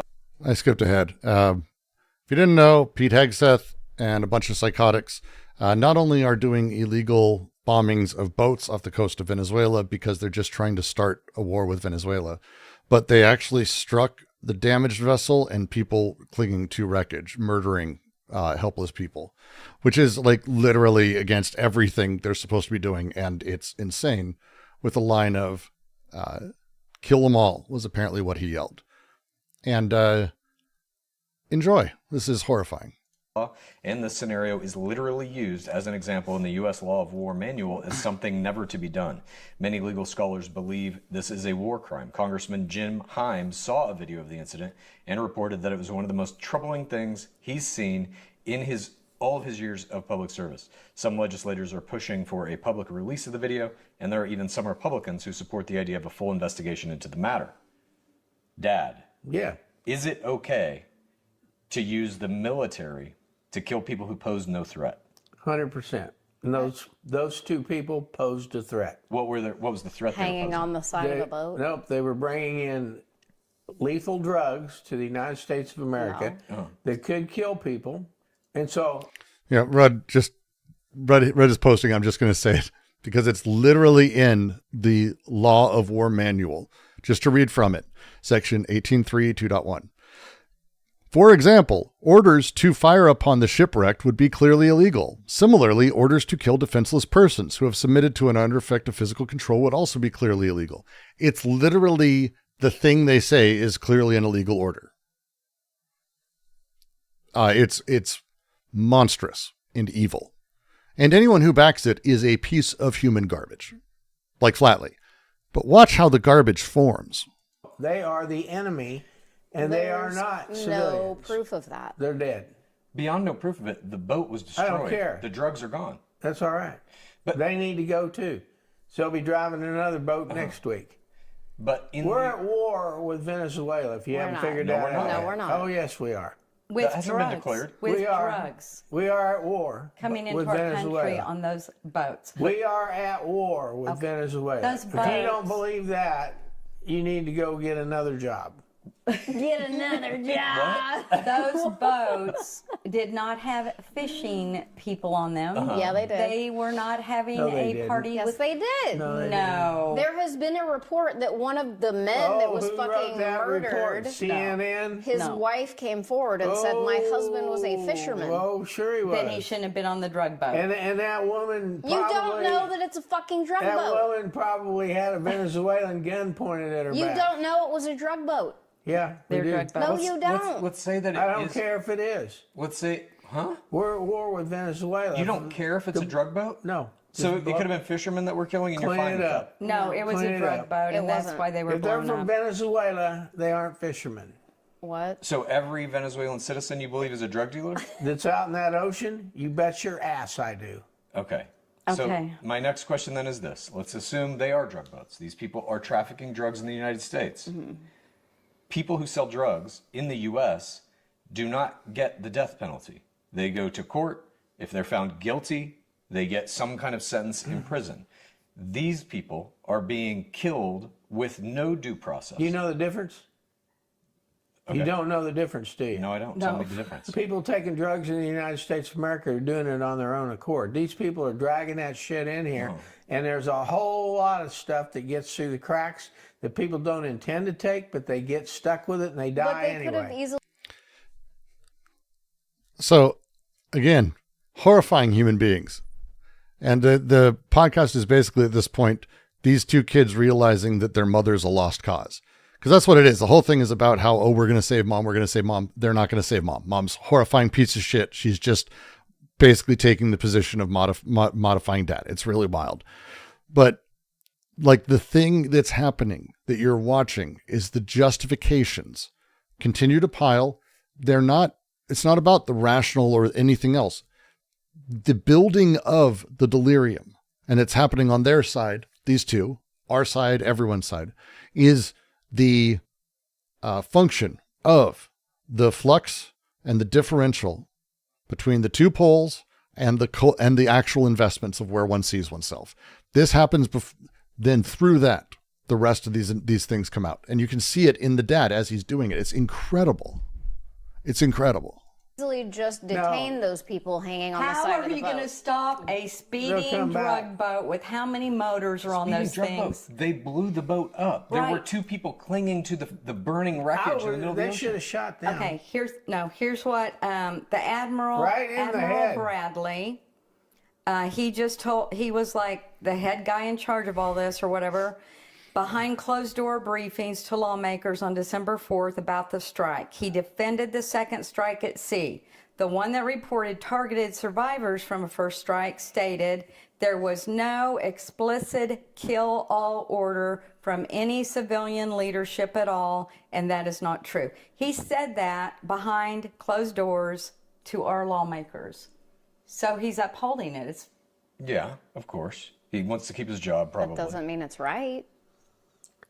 Like, do you believe in prisoners of war? Do you believe that you should just murder? We're listening to her read her Facebook feed because the point is not what she's saying. We already know. By the way, spoiler alert, they're terrible. They're terrible people. But how they're justifying is, how are they reaching this? How is the delirium produced? Like, this is, if there is a home study project that can show, hey, this is the thing. And it's happening for them too. It's not as clear or as obvious or as hilarious or as horrifying, but it's everyone. This is the thing. This is the thing. Murder fucking whoever I during don't believe war you times? can stop a speeding boat with 8 motors on it, bringing drugs in. The boat was stopped. They blew the boat up. There were 2 guys hanging onto it for their lives, and they shot him with a fucking what are they missile. hanging on to? The burning wreckage. If we blew up the boat, what the hell are they hanging on to? What do you think happens when you blow up a boat? Do you think it dematerializes into subatomic particles? Yeah, if somebody hits it with a bomb, Guess what? pretty damn sure that it just goes boom. I would love for you to go back in statistics since that last blow up. How many more boats have tried to come in? Probably none. They are doing this once a week. Probably none. They should be doing it every damn day till they run out of boats. We disagree. Does the idea that in the what is it's the self-satisfaction in the mom is my favorite bit, where she's like, I figured out something because I'm a smarty smart. And it exactly says, right, it's exactly the most thoughtful and insightful people I know take these points because it provides a feeling of completeness to their world. It's not that it provides a feeling of completeness. They're there already because this interaction pushes that this is the formation of this. You can see it, and it's fucking crazy. How many more boats have tried to come in? Probably none. You like the self-satisfied mom? I love the self-satisfied mom. They are doing this once a week. Probably none. They should be doing it every damn day till they run out of boats. We disagree. Does the idea that in the, what is this, the U.S. Law War Manual, this is what all U.S. military service members have to abide by the rules in this book. In that book, one of the examples given of a line you never cross is literally this. After you attack a boat and it's burning wreckage, you cannot then kill the people who are survivors of that. Well, that makes sense. Okay, well, they just did that. Well, they're drug dealers. What? There's a difference. If you're at war with military equipment, I love it. That makes sense. Right. This is not military equipment. So, okay. You can watch the process live. It's amazing. I genuinely, like, this is the thing that I find amazing. Brooks, can I ask you something about this? I mean, sure. Yeah. Isn't this a similar line of reasoning as it was during George W. Bush war on terror? That a lot of the laws and the rules about enemy combatants did not apply. No, because these were not. It was a different nation. These were terrorists. Yeah, it's the same thing we did. We did this during Vietnam too, and Korea. Oh yeah. We're saying this now that they aren't enemy combatants; they're drug dealers, so we cannot apply these. Yes, they're not in. We're at war with them, but we're not at war with them. Like it's amazing. We're at war, just not with them. We're at war with the drugs, not them as people, but also with them as people in their country. It's so great. I love it. Okay, so you're basically saying because these are drug dealers, not a military force, yet we are at war with Venezuela. So who are we at war with then? We're at war with the cartel, drug dealers, the Okay. cartel. So if we are... We have a lovely reading of Cartels Do Not Exist, which is a real book and a true fact and kind of a stunning thing. We have it here on the QC. Do join us live. Shaky, how you doing? Shout out to Shaky. Shakespeare. At war, do we not have to abide by the laws of war? We're not really at war. We're just stopping the drugs War had from been coming declared. What we're doing is stopping fentanyl. And cocaine and whatever drugs they had. Okay. Let me ask you this. Do you think Hegseth gave the order to kill them all? Yes. That admiral said no, there was no second kill. I believe he did. Okay. He did. And, well, you don't know for sure. And you're okay with that? Yes. Okay, he's now claiming that he didn't say that. Right. Somebody's going to have to go down for this. Investigations are being launched. I do think this is going to be found to be outside of the scope of what U.S. military forces can do. Someone's going down for it. Who do you think that's going to be? I have no idea. Our president has the right to defend our country any way he can, and he is stopping those drugs from coming into our country.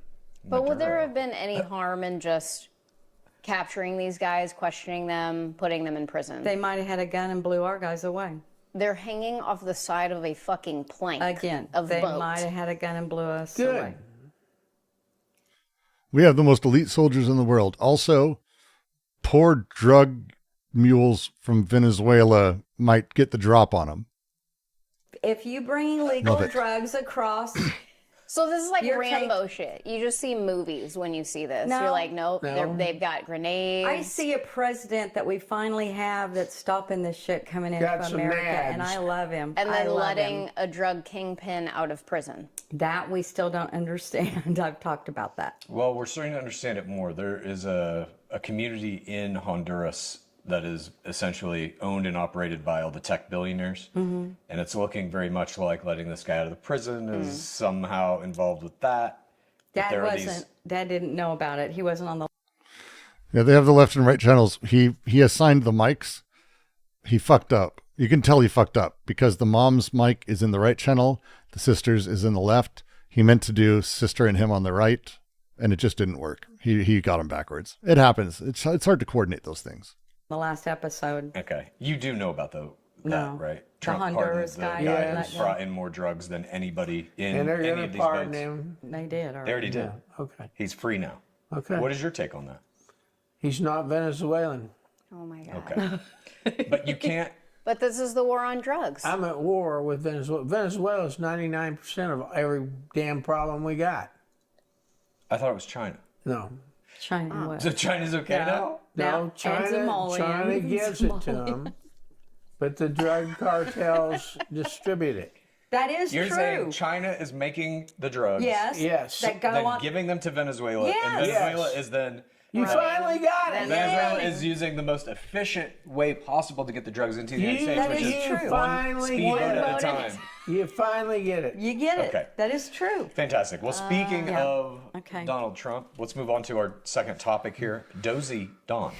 Of course, you have to say that way. Sleepy Joe. Instead of the Sleepy Joe? president that works Well, there's a big difference between Donald 20 Trump and hours Joe. a day for us and sleeps I'm sorry. the other. Only sleeps a few hours Motherfucker's at been night. playing golf. Okay, Okay. let me just read this. Okay. This week, Trump fell asleep in another televised cabinet meeting, leading many to continue speculation that just like Biden, he's too old for the physical rigors of the presidency. Making matters worse, Caroline Leavitt released a memo. Could it just be boredom? Caroline Leavitt released a memo from Trump's physician about the MRI he had in October, stating the MRI results were perfectly normal, but did not actually release the MRI image itself. I find it just fascinating. The physician's summary. When asked by reporters what part of his body had been scanned, Trump said, "I have no idea. It wasn't the brain because I took a cognitive test and I aced it." The complete. We'll skip ahead a means bit. He's lying to you. You think. Dad, you just said you think he knows what the MRI was for. That's right. He said he doesn't know. That's a lie. That's fine. He's lying about that, but I doubt if he's lying about anything else. Oh my God. Okay. He lying about dying, but nothing else. Didn't Putin have cancer, something wrong with him once? And he had to come out and tell people and did treatments? No, they thought he had cancer too. Putin went through the same bullshit from the media that these two are trying to put on Trump. Yeah. Okay. I adore. This is why it's perverse. Do you see, LJ, why I said perverse? Because it is. This is fucking perverse.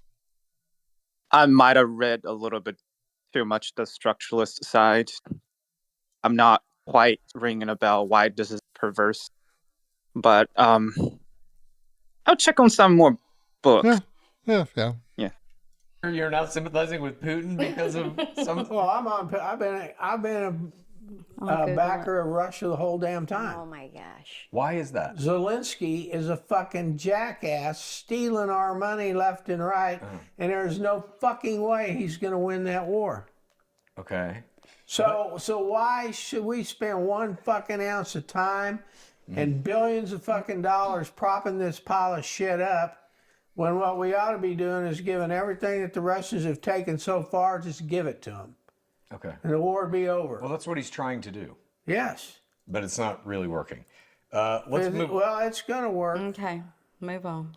All right, we're moving on to. As soon as Zelensky gets his Taj Mahal built on the borderline on the border of we can all go Poland. skiing. Yeah. But do you think Putin is an ally of the United States? No. Okay, then why would you want him to win that war? Because Zelensky eventually is going to take the whole goddamn world down with him. If he gets his way and they take Russians what they've already confiscated back, then the real war is going to start. I think. So this is. Do you understand why I was pointing this out as like an example of the thing we were discussing? Like this is the nature of this. And again, this is not just them. Their version of it, the ability to see this process happen, the understanding rationally of their process and where they're at, and then also the differential between that and their unconscious and preconscious investments and the paranoiac/schiz, the poles, how it happens and how these things work and how it produces, it is the production of the delirium directly. You can see it happening as like, it's wild. We need to use both countries between Russia and Europe. We need to use both those countries to get the mineral rights for us, for the United States. Just steal their minerals? Yeah. Get them in some way, some shape, form, make Why? deals. Because that's where all the oil is, the minerals, all the... But it's theirs. A bunch of grain. But I mean, it's we can get ours. all kinds of stuff. It's theirs. We need it. No.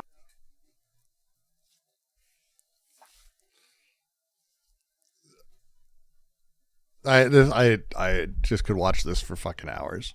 Oh, they've already given up the ground. All those people that used to live in the parts that Russia has confiscated, they're either under Russian domination or they're gone. Well, don't worry. Donald Trump is opening up all of the national parks to drill for oil. So yes. We'll get ours, I guess. Fuck. Okay. Good move. Okay. Topic number 3. This is so wild in person. It's like somehow through the screen. I don't like looking at you this close. I really don't. It's very bizarre. Don't ever ask me to do it in live again. Well, this is also like a shitty setup just in the middle of your living room. We could have potentially had like a podcast studio or something, which would have been fun, but I was told Dad would not be able to make it to one. Well, we would have had to pay for that too, and we have no funds in our podcast right now for that. I would have sprung for that. It is helpful, at any rate. I would love a stylist myself. We're in the movie. Then prior to that, heroes and patriots. You believe they should all have been pardoned. Do you think this guy's pardon was correct? Is he a hero? He should have been. Discourage the child from telling the truth. Johnson is not the only pardoned insurrectionist to have been arrested for crimes after their pardons. Yeah, they're evangelicals too.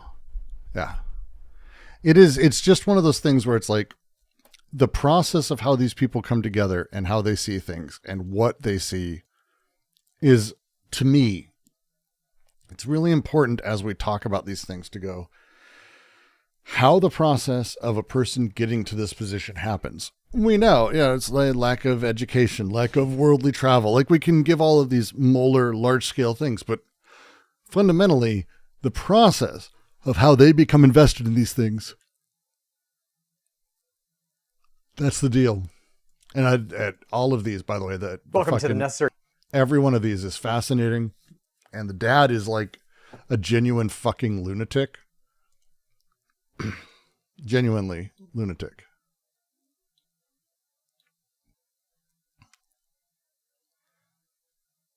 Let's see where the one where he tells his kids that they should die. One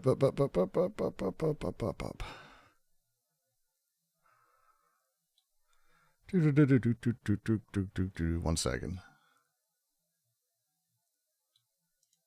No, it's because you're in a cult. What if Donald Trump says, I want you to carpet bomb Oklahoma City, kill everyone?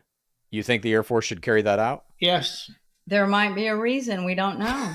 This is insane. You cannot be this stupid. Jesus Christ. Oh, my. This podcast was going well until... This pearl clutching. Oh, my. You said the F word.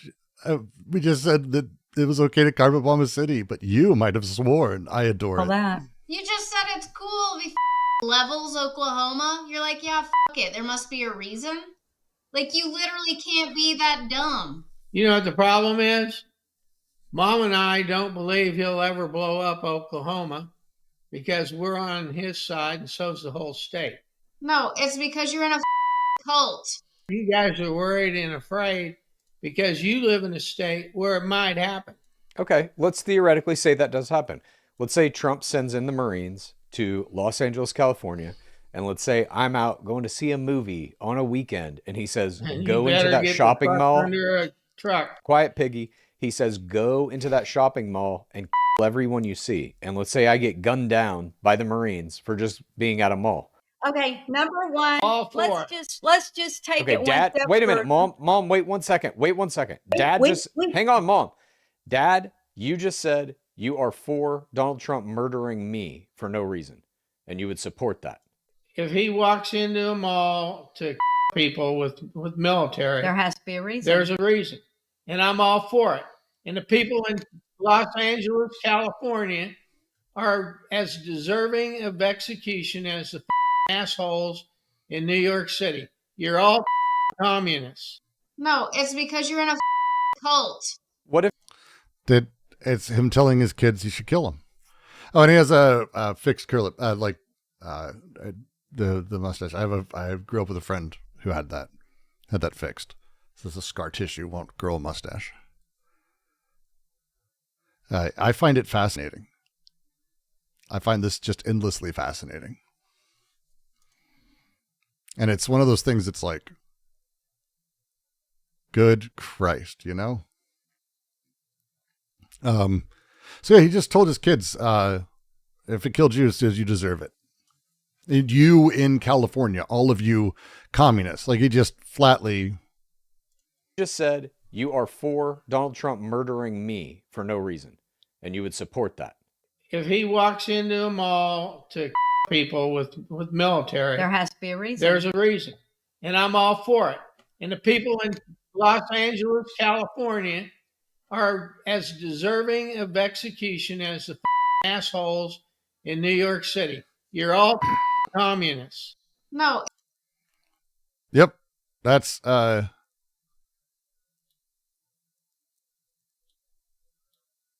Yep.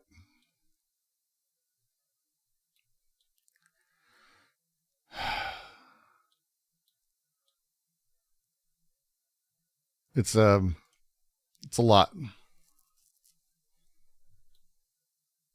It's a lot. But I don't know how many of you are like me and have family that this is like a horrifying reflection of why you don't discuss politics with people. Because for me, it is. I know this too well. But again, just saying, oh, they're reactionary or they're too stupid. This does nothing to move the world forward. It does nothing to help people. It does nothing to change the world. You're just stating, yeah, of course, there's a reason, causality, done, out the door. And it's not that simple, and it just won't be that simple. Ever.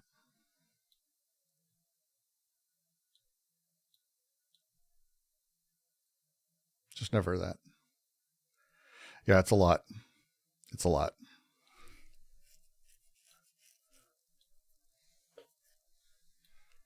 Oh, man, all of these things are wild.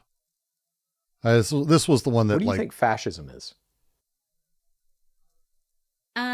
Like, I guess it would be going against the government, trying to take the government down. No.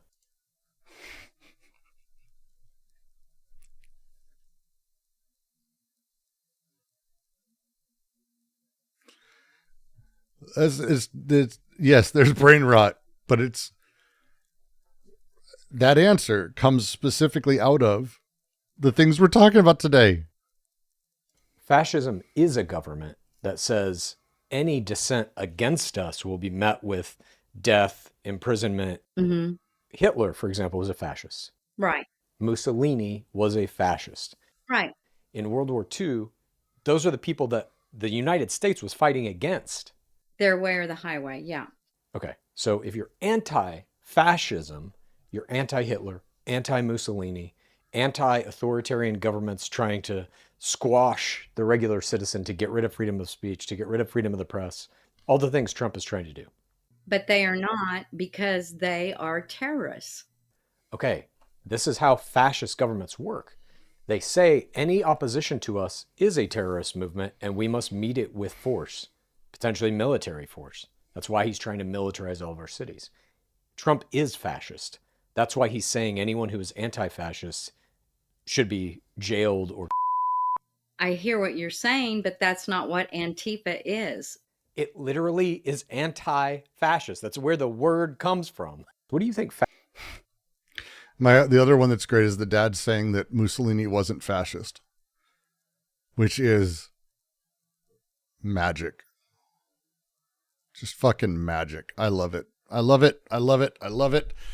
But not as much as I love all of you. I'm going to head out here and we're going to end the stream. I'm going to send you guys over to, I guess Sunday's going live here in a moment, dealing with anti-trans piece of shit. Not that Sunday is. Sunday's dealing with one of those. And that'll be a fun time, I think. That's a good use of drama time on the YouTube. So I'll send you over there. As always, if you want to support what I do, patreon.com/DGQC. You can join us live, discord.gg/DGQC anytime you want. And share, comment, any of those things. Examples, if you have some. Examples of the production process we're talking about, visible. The more visible, the better. Gimme, gimme, gimme, gimme, gimme. Gimme, gimme, gimme, gimme, gimme, gimme, gimme, gimme, gimme. And until then, I'll see you all